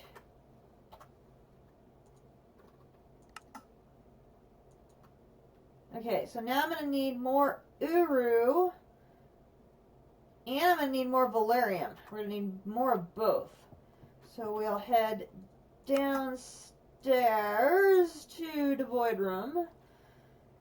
And now I got to find it. Okay, so here is the Uru. And Valerium is very red. Very red. No, that's Cinnabar. Valerium. Boom. Okay, so I got 1 stack of each of those. And let's see, where can I go to process this without causing a mess? That's going to cause a mess. That's going to cause a mess. You win. Okay, so we'll do the Uru first.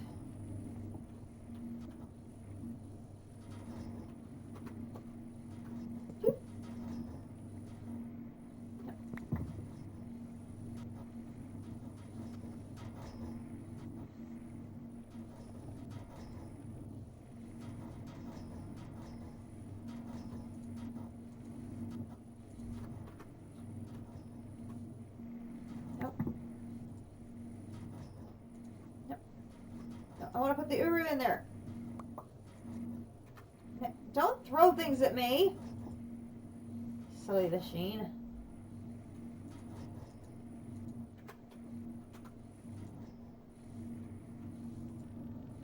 Okay, there. Now we got the Uru going.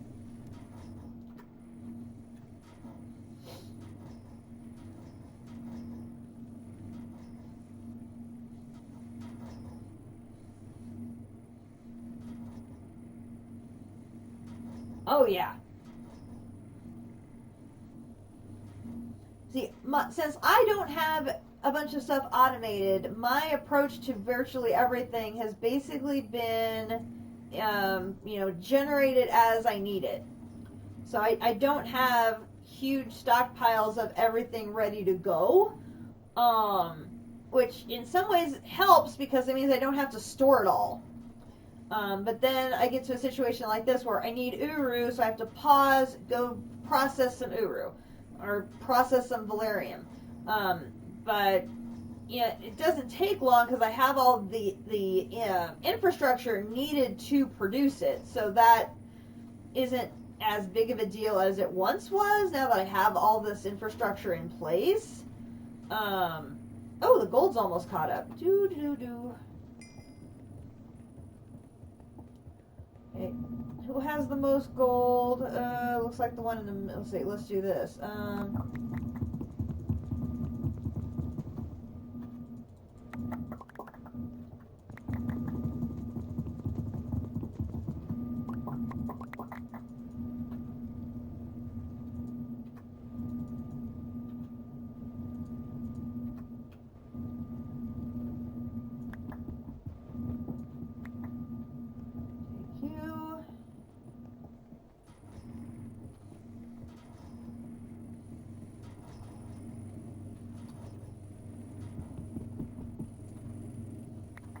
Here. That was the still here.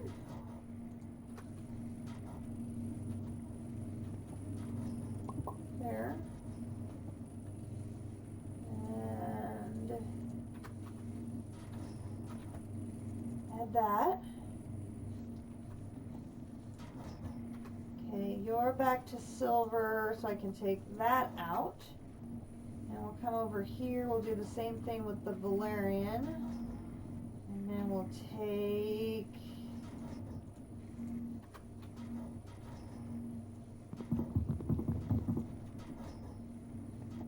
you off.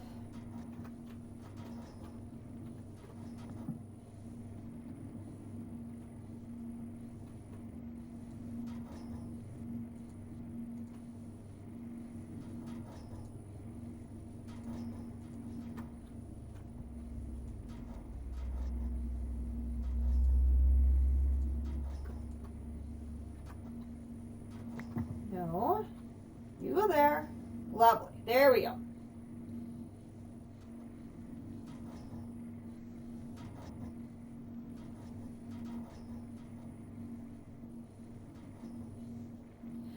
Yeah, see, I stream for however how long that stream is, and then I just export it to YouTube as is. I don't edit it or do any other things because my daughter knows how to do editing, but I don't know how to do video editing. I could learn, but then I'd have to find more time to do that, and I have so much going on now. I don't know when I would find time to edit the videos.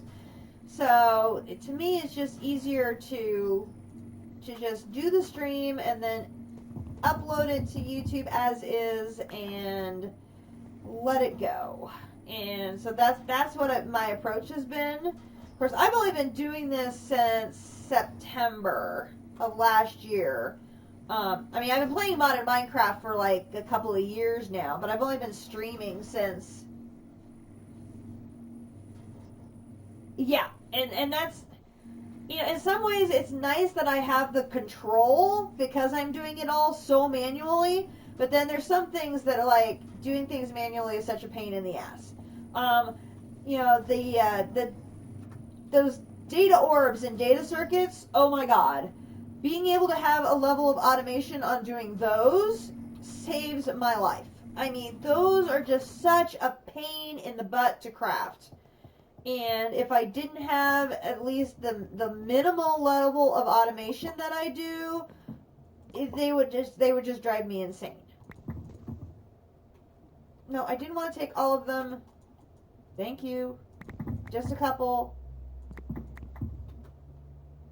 That should be fine. My inventory is just going to hell. Oh my gosh. Okay, here we go.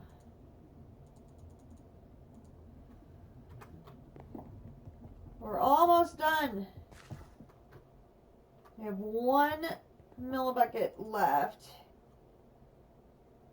So I can do 2, 1.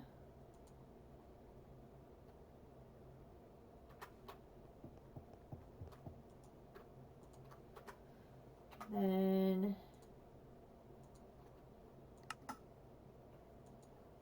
1 more.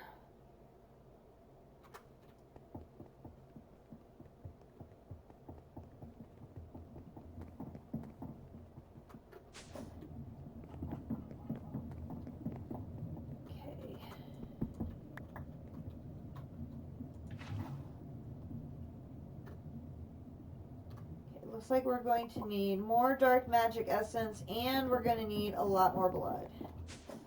So let's go ahead and get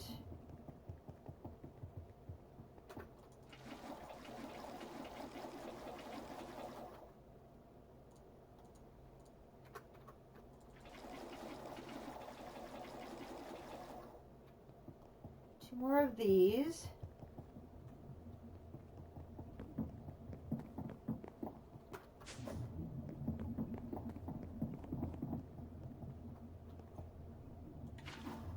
So I have the data storage circuits, and I have the data orb set up in this second RS system. I set this up because I actually had room to set up the carpenters and do the setup, where my original RS system up in the warehouse, there was no room to connect it to machines or do anything else. So I set up this additional room with its own RS system for purposes of attaching it to carpenters for doing auto crafting. So I'm slowly building up auto crafting capabilities in this dedicated space. So I've got microchips 1, 2, and 3. I have majestic ingots. I have transistors, and then I've been adding some general crafting things to it along the way.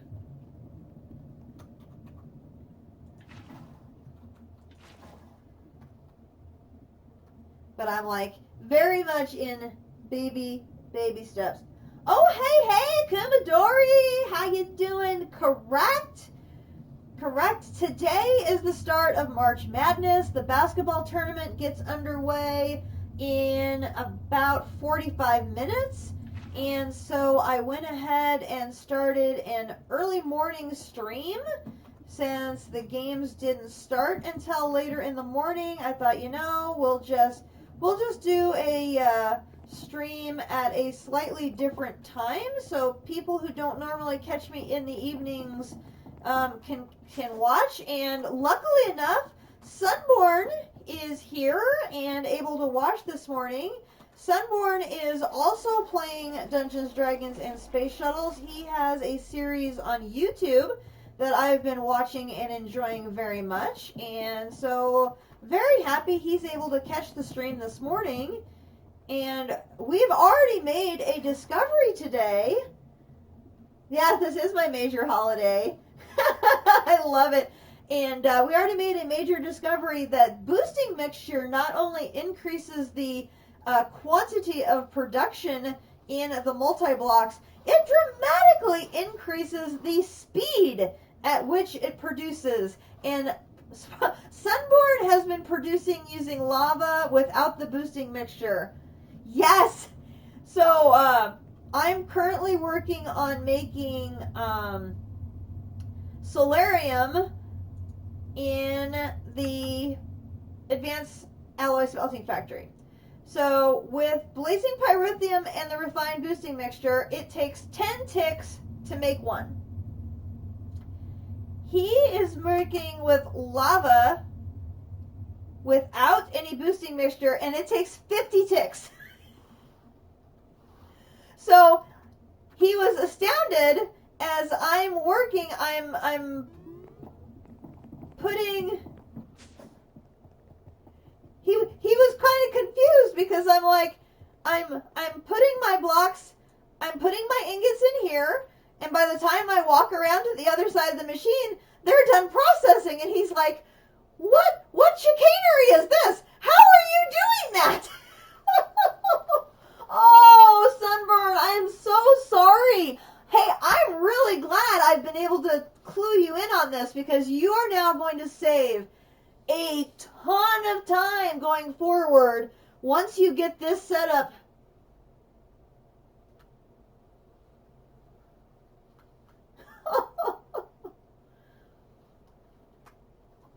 This is what I love about, we've got so many people who are playing this pack because, okay, first of all, it's really an awesome pack. But between District Spark and me and you and all that, we've been able to share so much information. Oh, dude, did you know this? I've got to share this with you in case you did not know. Did you know you can stack the promises of productivity and velocity in your blood infuser to decrease the amount of blood that you use and to increase the speed at which this infuser works?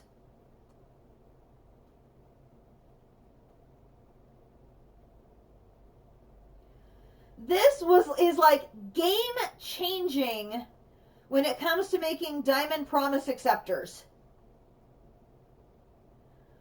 Exactly! Yes! Okay, so in his stream last week, he was rearranging his machines. District has like, I think, 5 of these on a wall in his base, because more is everything in District's base. It's absolutely amazing. He'll be streaming tonight at 5 o'clock Central Time if you have a chance and you can watch his stream tonight. His base is absolutely amazing. Anyway, so he took the diamond promise, he took the promises of velocity out of multiple machines, and he had 2 of them in his inventory, and they stacked. And he's like, wait a minute, these stack? And so he puts them in the machine, and sure enough, they stack in the machine. And he's like, Tatiana, these stack. And I'm like, what? They stack? Yeah, exactly. We assumed it was a limit of 1 per slot. And we're like, wait a minute. Game changing. Yes! Oh my gosh. Dude, the speed at which these things process when you have 8 of these in here is insane. And when it comes to things like diamond promise acceptors, where you need to make, and I kid you not, like dozens and hundreds of them, this is going to be huge. And then this decreases the amount of blood required for a crafting. Like a gold promise acceptor normally takes a base of 40,000 buckets of blood.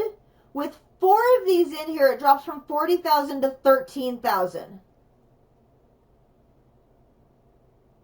That is an insane savings in resources. 40 to 13. So, yeah.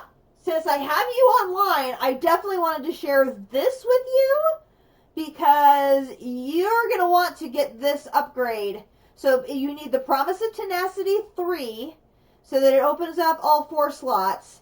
And then you'll want 4 Promises of Productivity and 8 Promises of Velocity. So you have maximum speed and then maximum discount on the blood.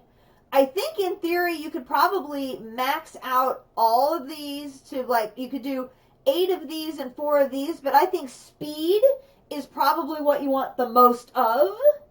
but you don't want to give out the discount on the blood. So I think this is probably the best balance. So yeah, definitely wanted to share this with you too, since that is just that was just a happy accident that he found last week, and we were just, all the rest of his stream we're like, game changer, because District and I are both in end game as we're working through the end of tier 5, and that is, I can't not emphasize enough when it comes to doing the Diamond Promise Acceptors how incredibly useful that is going to be. So yeah, definitely wanted to share that tip with you as well, because you're going to want to get those upgrades in your blood infuser to get the most bang for your buck there. And we're out of dark magic again. Of course we are. Alright, let's take what we got.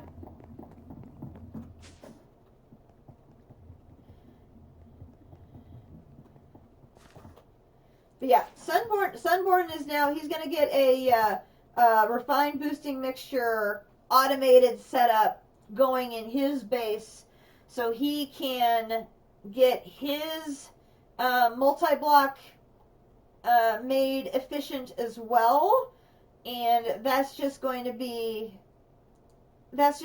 so awesome for you, dude. I mean, seriously. Alright, let's get one of those, and where's my Uru? There's my Uru, and there's that, and let's use those up.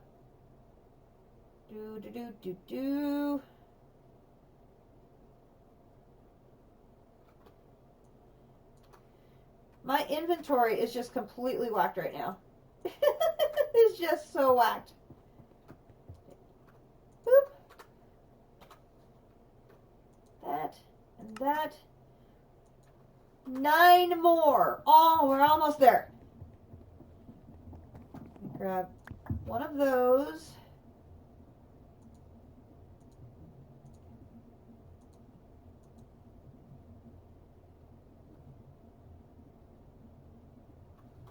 Grab one of those.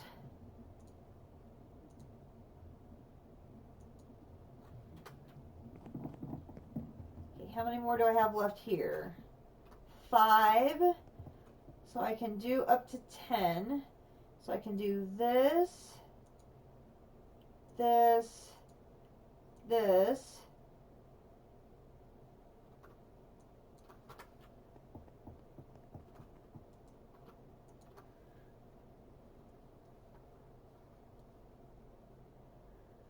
Yeah, I would say but those 2 improvements between getting the blood mixture for this, or the refined boosting mixture for this, and remember that you also can double it up to make this, and then upgrading those 3 things, your base is just going to get made more efficient and optimized. So nice.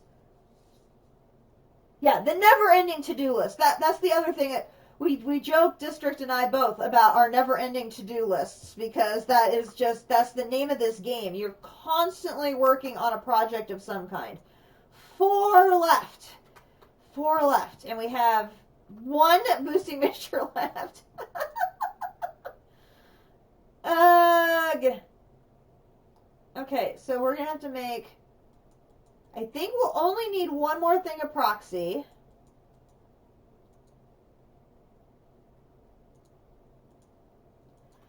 So we'll use our... Stop!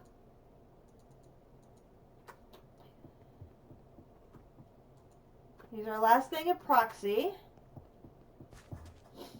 And then we'll go make more dark. Oh, Akubadori, I have to show you guys this. So, I had a chunk get corrupted. Oops. Look at this chunk on my map.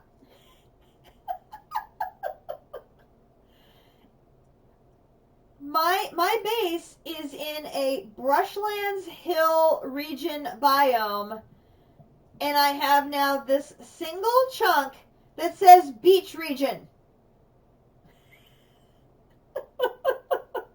This is the chunk that got corrupted somehow. Don't know how, but the chunk, literally, this chunk changed biomes.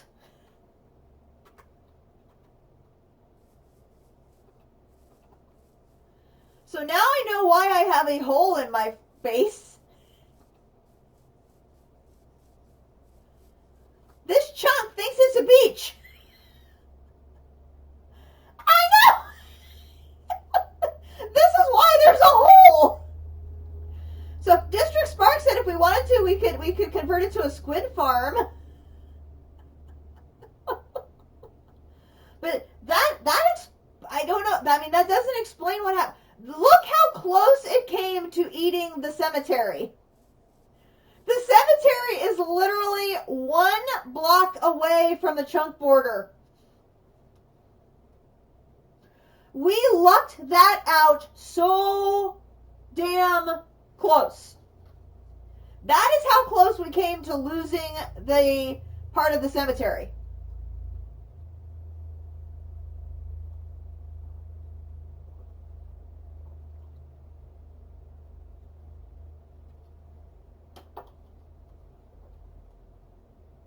Because you built it right on the edge of the chunk border.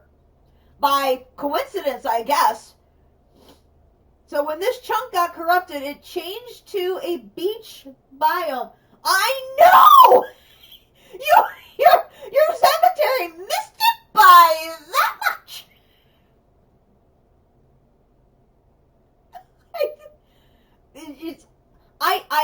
I had a power surge earlier in the week, so I don't know if that is when this corrupted, if it corrupted earlier, but it opens up into the cave system that's underneath my base. So that is opened up into the cave system under there. This is absolutely ridiculous. I know, right? I mean, this is just crazy. But it missed the cemetery by 1 block.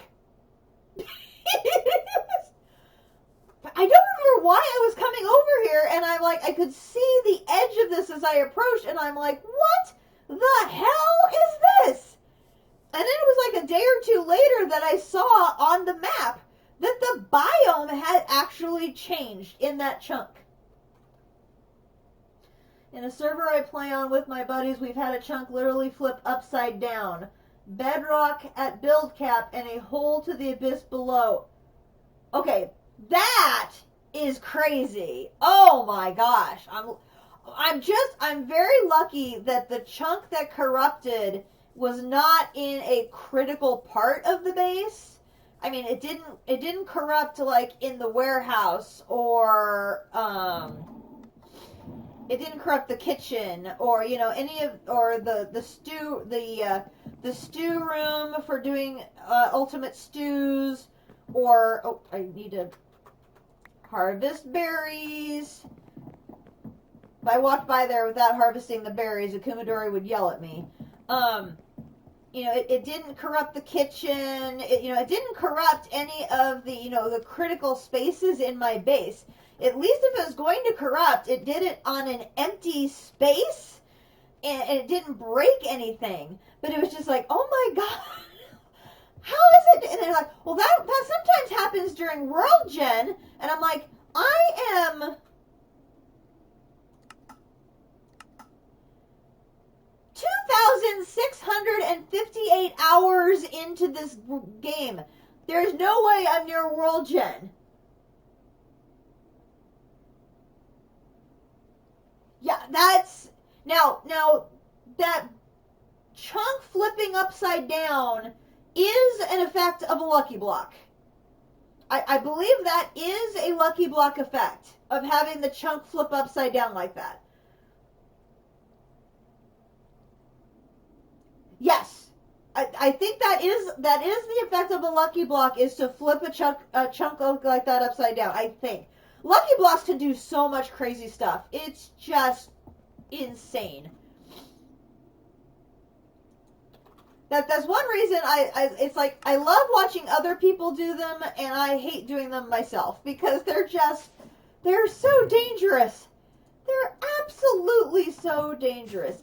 If you ever want a good laugh, you watch the very first episode of Captain Sparkles and Zine's Stone Block series on YouTube. Because in their very first episode, they're just starting this brand new series, and that the loot boxes on that game, on that mod pack, are just OP. Absolutely OP.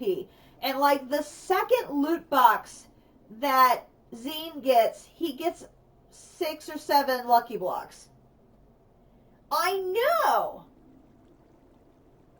Oh yes! Definitely. That's why you never do lucky blocks near your base, because you don't know. Yes! You never do them near there. Oh yeah. So Stone Block is fun. I have done Stone Block and Stone Block 2. I've never finished them. I would love to go back and play them now with everything I've learned in playing this pack, because I think I could go a lot farther now with what I've learned. But anyway, so it's like the second quest, he gets a lucky block, and he goes ahead and sets it down. And they're in this little, tiny little, 5x5x5 square of block. He drops a lucky block. And Sparkles is like, what are you doing? Yes, and he's like, what do we have to lose? And Sparkles is like, everything? And so he hits it, and it's a village lucky block. So it starts trying to build a village in a 5x5x5 space. And Zine is just losing his mind. It's hilarious. And so Sparkles is like, I'm just going to go inside. So he opens the door of a room of a house that is built in this room. And it knocks out their one and only torch. So it's dark. You can't really see anything. And Zine's just losing his mind. And so it's like, well, what are we going to do? It's like, I'll drop another lucky block. So he drops the second one. And you're like, why did you do that? Well, maybe we'll get a torch. No. And of course, the second one he drops is the TNT one. And so it literally blows them all to smithereens. And so, yes, that was Zine's idea. I'm going to fix the problem I created with the first lucky block with the second lucky block. No! So it blows them both to smithereens. Now, when you play Stone Block in multiplayer mode, it starts you in 2 separate 5x5x5 rooms. Well, so they had teleported one of them to the other person, so they were both in the same room. Well, that one has now been blown to smithereens. So this time they spawn in their individual rooms, and so I think Zine is now in this blown up, smashed up, terrible room, and Sparkles is back in his original room that's safe.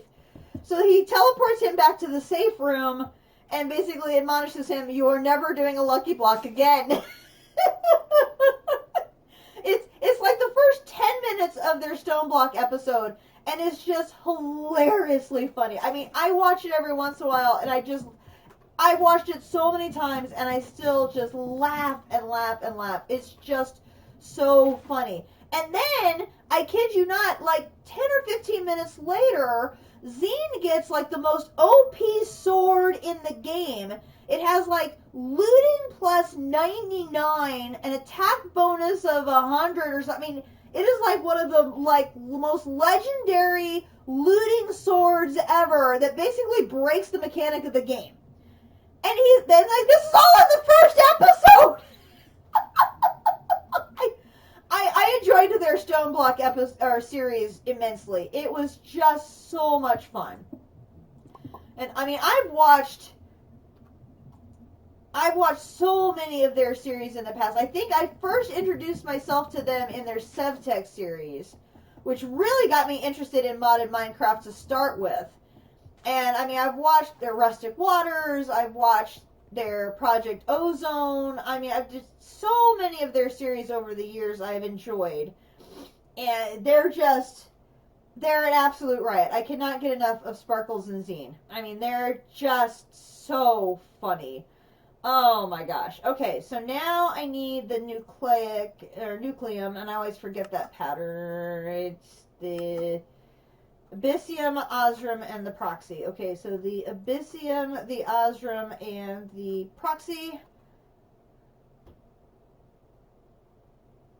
Boom, boom, boom. That. And that. And I'm going to run over and grab more of my...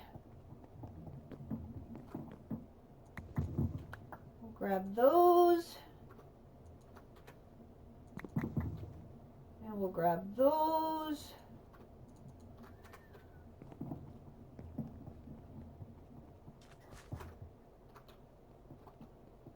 I cannot get enough of that episode. It's just so funny.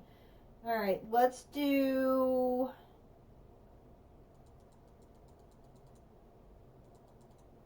Let's do 10 of those, that, and that. See if that's enough.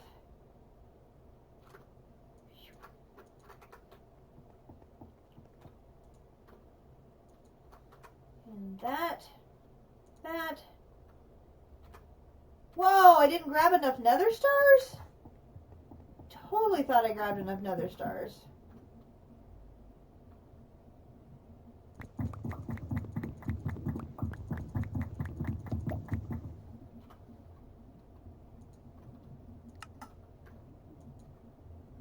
We did it! We did it!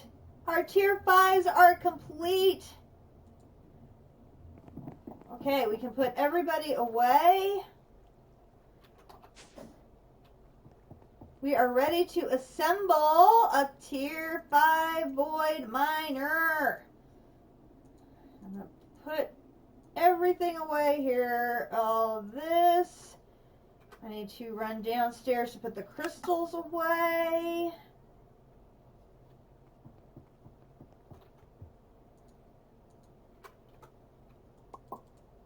Alright, well that was a multi-day project, but we were able to get it done.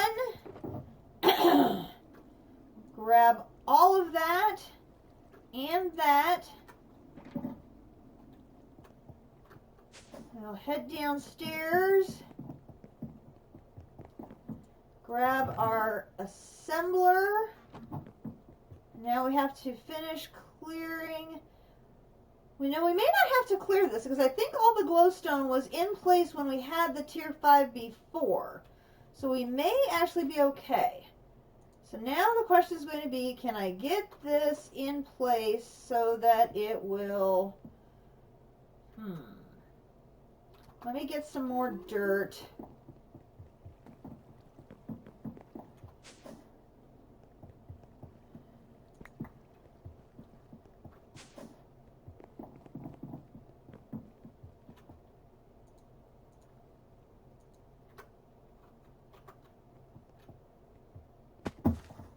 The hole is one of these two. Which one is it? That one.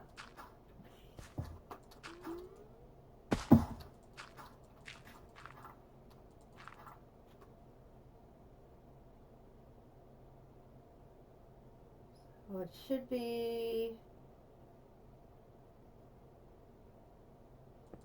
here.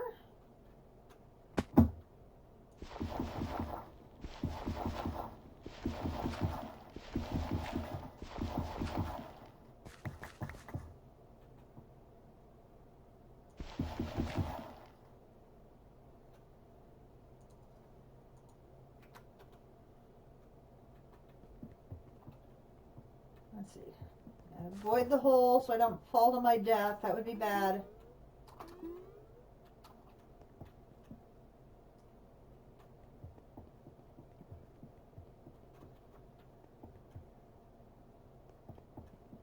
Let's see. How am I going to do this? Let's see. We'll do this.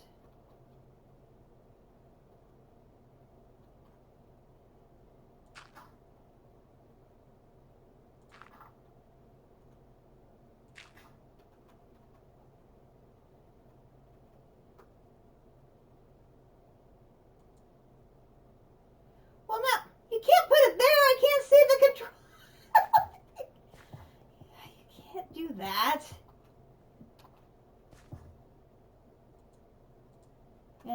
close enough to reach.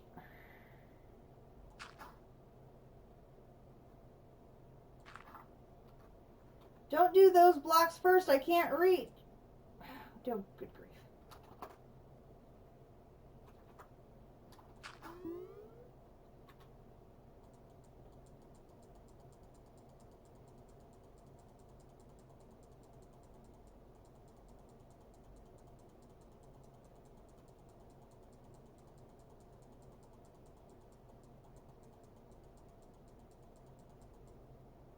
All right, why are we not? Okay, probably because of my little gateways here.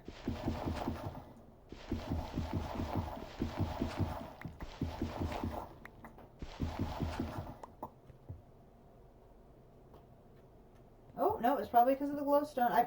I didn't set it in the exact same place that I did before.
I can't reach it from there.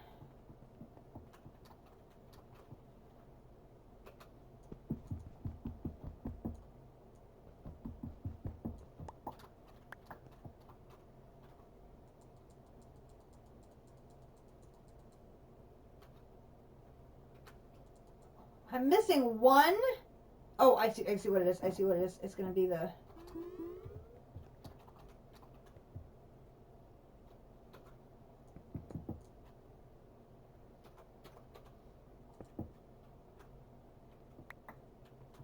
Yes! Victory! We are up and running with our second Tier 5 Void Miner. Yes!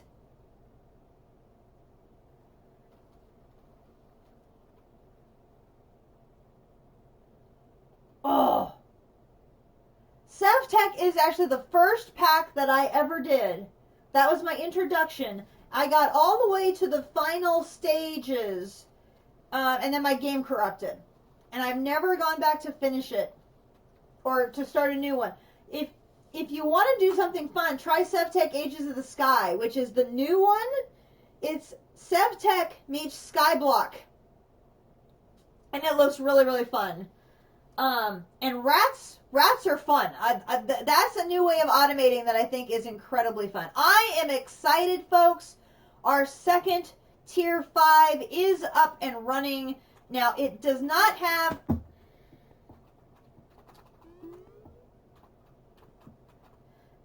It does have full power. Okay, I am happy about that. I did not think that solar panel was going to be enough for full power. Now, no Akumadori, the drawers do not have their void upgrades and stuff in place yet. So I cannot get this hooked up until I get the drawers all in place.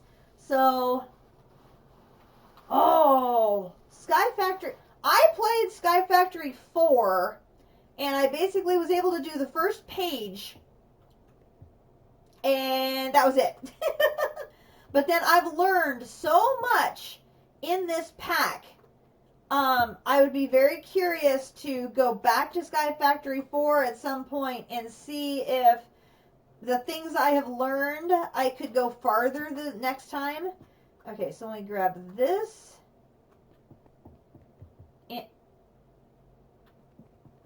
And this. Okay, so that should fix the power for the harvester there. So that is fixed. And then I need a chest.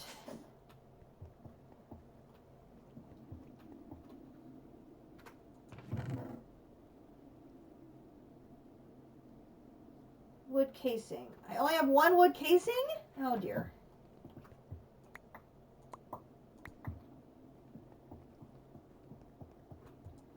I'm going to need a small crate.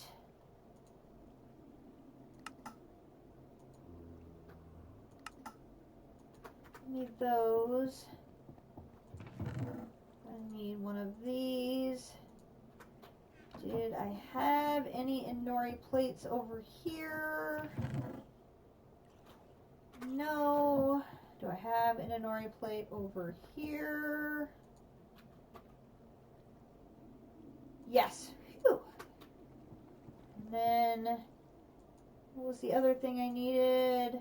A silicone.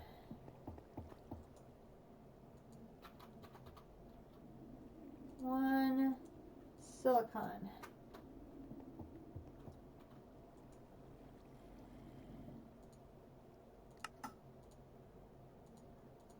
Okay, so there is the crate.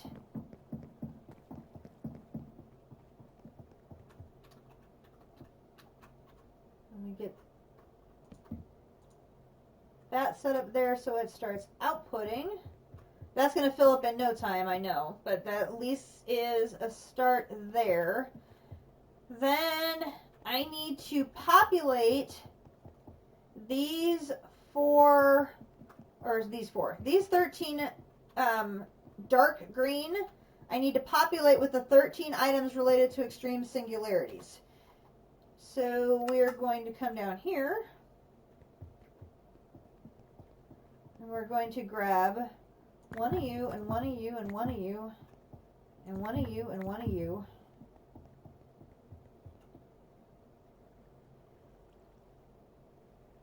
Oh my God! I have got 46,000 emeralds saved up. Yikes.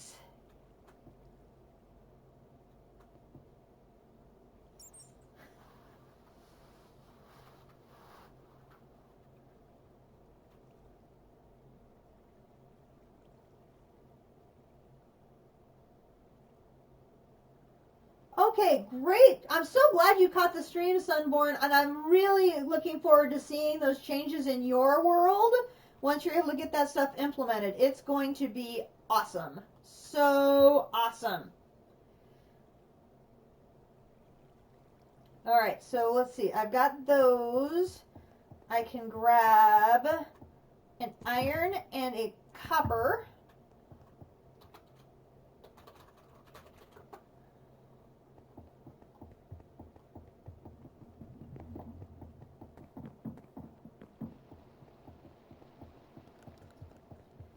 All right, so then we'll start over here. And no, let's just start over here. And just start putting these in here.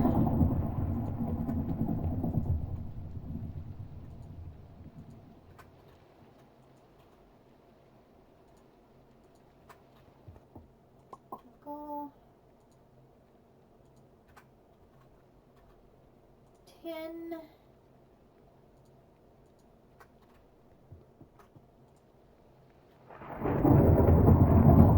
Let's see, what am I missing? 1, 2, 3, 4, and then I'm missing a gold.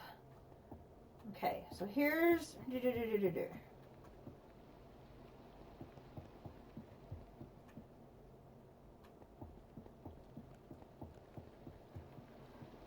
go to more processing.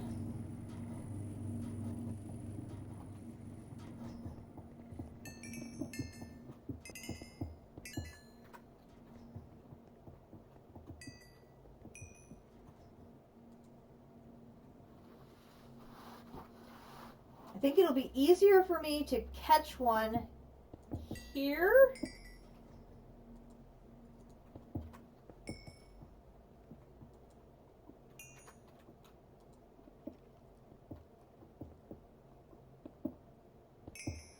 Well, not if there's only 2. I need more than that.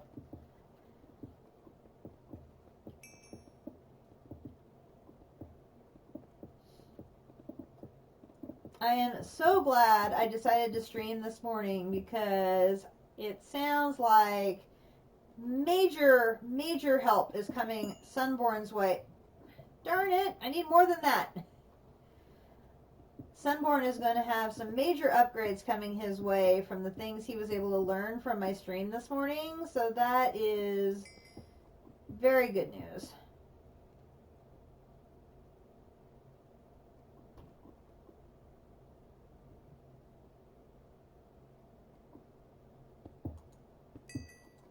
Haha! Caught you that time. Okay, now I need a redstone.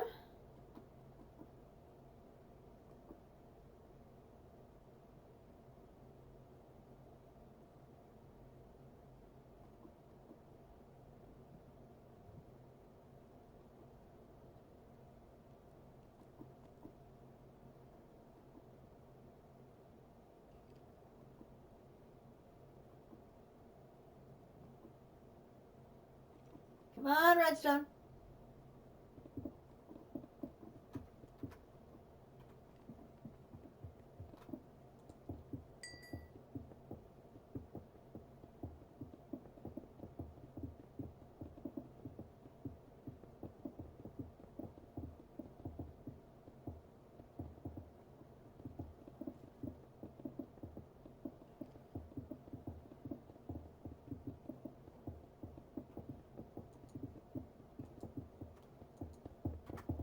Diamond.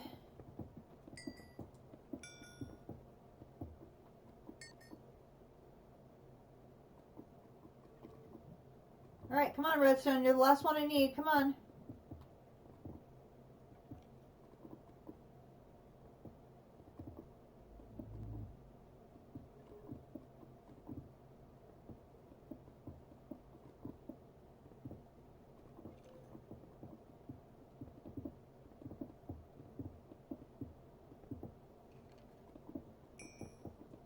I got 8 minutes until the basketball game starts. Come on, let's get this part done. Haha, got it. Alright, and then we will run upstairs to grab a gold.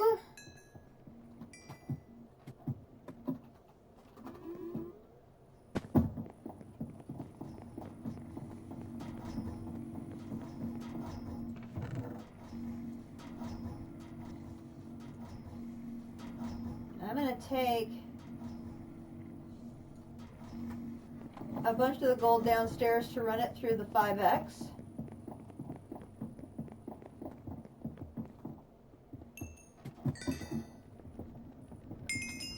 Which is row 2.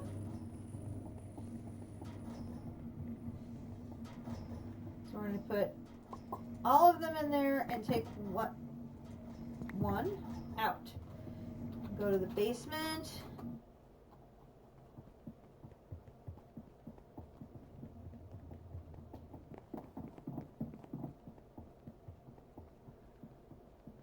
Okay, there's the gold. Now we have diamond. No, not dirt. Diamond. Nether quartz. Lapis. And redstone. Alright. Now, the only thing left to do is all of the light green drawers need a void upgrade. And all of the dark green drawers need a couple of diamond upgrades. And then I need to put the piping in. And then we will be good to go. So like, yeah, this thing's gonna fill up very quickly. That's fine. It's up and running, that's the important thing. Then we can get this hooked up. And I think usually there is a break in between the morning sessions and the primetime sessions. So there may be like an hour or so later when I can work on getting those void upgrades in there. So that would be my hope. And then I'll have the game, while I'm watching my basketball games today, the game's going to be running in the background and doing its thing. So we will have all the orders will be getting processed and everything else. I think we had I think we had some singularities going over here. We can probably get them picked up. Yep. There's that. And my tool is getting a little worn down, so we should probably give it some love on the diamond powered anvil.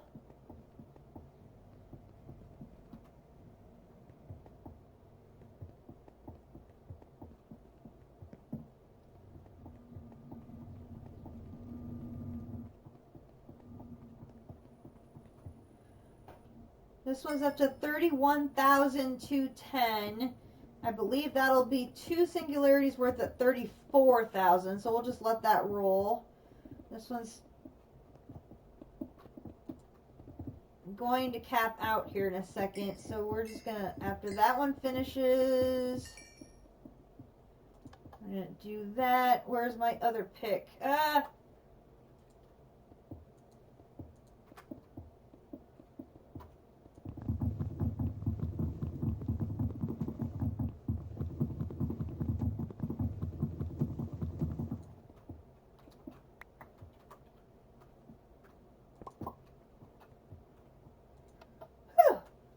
Got it turned on before they came back. Good deal. And we'll set this right here. That way that can just keep a rolling along.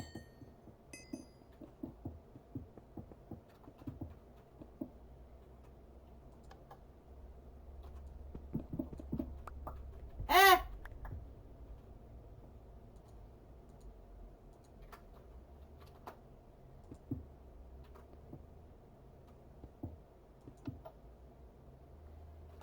No. Where's my tool? Nope.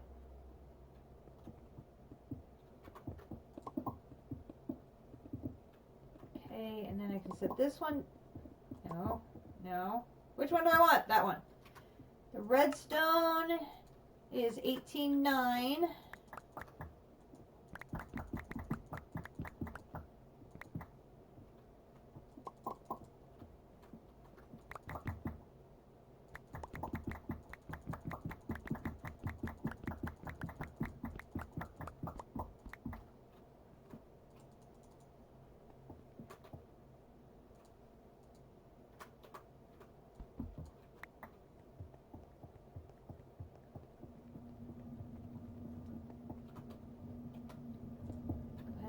Grab another one of those.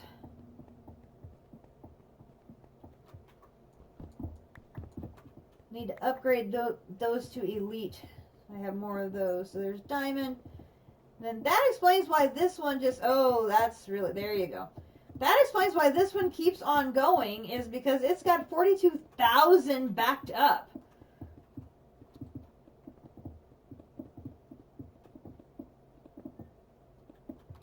But that makes sense though, because I have the void ore miner that's downstairs is currently keyed into emerald, so that makes sense. And like anytime overnight when that pick runs out, the void miner just keeps accumulating. So I've got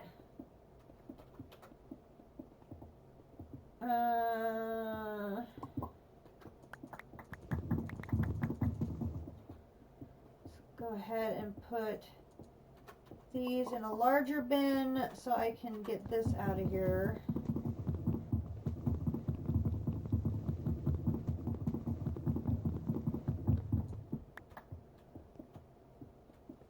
Okay. So we'll have all of that running. This is still got a good amount of mana in it. And I've noticed when that is full of mana, my sulfur is building. So now part of that is because I don't necessarily have all of the lines running full speed right now. But right now I am building a sulfur pool, so that is really great.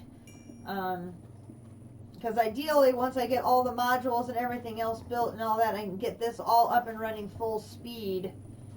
Because I'm not working on other infrastructure items. That will be very, very handy. So yeah, we are major tick mark off of the to-do list in that the Void Miner is up and running. So now we just have the hooking up part. So we just need to, oh dear, why are you not running?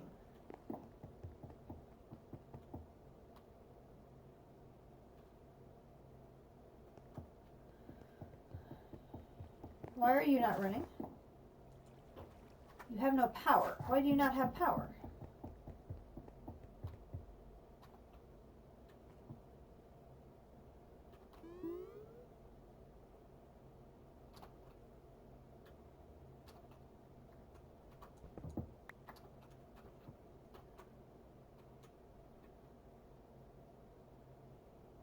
Oh, because it's nighttime.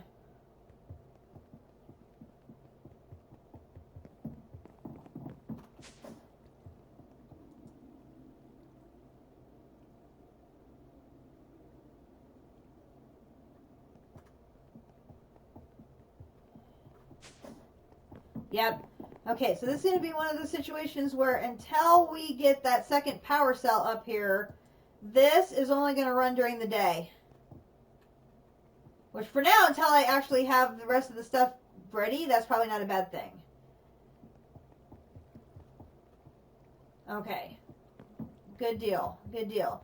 Okay, so when I get to a break in my basketball games, that will be the next step. We'll get the Void upgrades in all of the drawers. We'll get some Emerald upgrades in all of these drawers. And we'll get some pipes hooked up so that the Void Miner is pumping into these.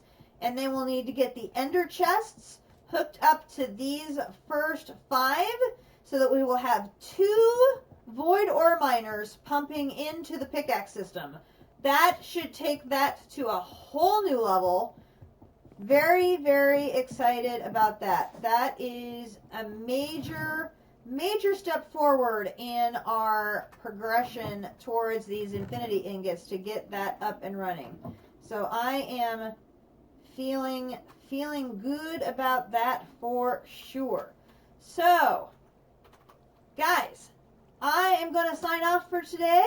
I am going to go enjoy my basketball games. We'll have the game running in the background, producing all that stuff. If there is a break in between sessions of the games, I'll jump back on. I'll get to work on those Void upgrades. And then we'll see if there may be a stream tomorrow afternoon if there is a break between sessions of the basketball games with Akumidori. Akumidori and I will be working in the game during the weekend. We just may not stream. It just depends on the basketball schedule. But if there is a window when there is no games tomorrow, I will probably sneak a stream in, but it may be shorter than we're used to seeing from us because I do not want to miss my basketball. But then, Monday morning, should have another morning stream like we had today because I am off work to enjoy more basketball. So, may have a Sunday morning stream. I don't know. We'll see because I have to take a Kumidori to work and I don't want to miss that. But I think she goes into work after the games would be starting. So I may be able to fit a stream in actually now that I think about it. So we'll see. I may sleep in Sunday. You just never know. So the streaming schedule is a little quirky this weekend because of the basketball and stuff. But I'm really glad that I got this morning stream in because we were able to help Sunborn with his game. And that is very exciting for me. I love when I'm able to help other DDSS players with information. And that is going to be a huge improvement for him. And, you know, when he thinks about all the hours that he spent waiting for his things to come through that multi-block, and now it's going to be instantaneous for him. That's going to be a huge improvement. So I'm really looking forward, Sunborn, if you're still lurking, I'm really going to look forward to that episode when you debut all of those new base improvements. So glad I could help. And everybody, thank you for joining me this morning in Dungeons, Dragons, and Space Shuttles. I'm Tatiana, and thank you, Akumadori. I will see you later for lunch and this afternoon.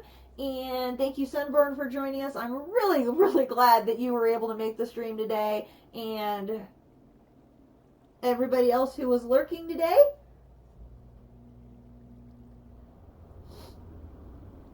It is going to be a fun weekend of basketball for me and knitting, and I'm really looking forward to that. But don't worry, Minecraft is still going to be running in the background. We're still going to be making progress on our infinity ingots and our extreme singularities, and we will keep you updated on what's going on with the void miner. Big step that I got that up and running today as I wanted to. I just need to get it hooked up to the storage drawers yet today. So that's going to be a goal, and hopefully we can get that done. When Akumadori gets here, she's going to get that hole filled in of our new beachfront property that wasn't supposed to be there. So we'll get that fixed. Thank you again, everybody, for joining me. I'm going to go watch my basketball games. If you like what you see today, please hit that follow button. Get a notification of when I am streaming live here on Twitch under Katiana1. I will be uploading this morning's episode to YouTube, where the entire archive of my series is available under Katiana Swift Arrow. So, that is it for this morning. I'm off. The first game has already tipped off, and I want to go watch some basketball, and I have a lot of knitting to do. So, I will catch you all later. You stay safe, take care, and we will catch you on the next stream. I was going to say goodnight, everybody, like I normally do, but it's only 11 in the morning, so I really can't do that. So everybody have a great Friday, and we will see you next time. Goodbye!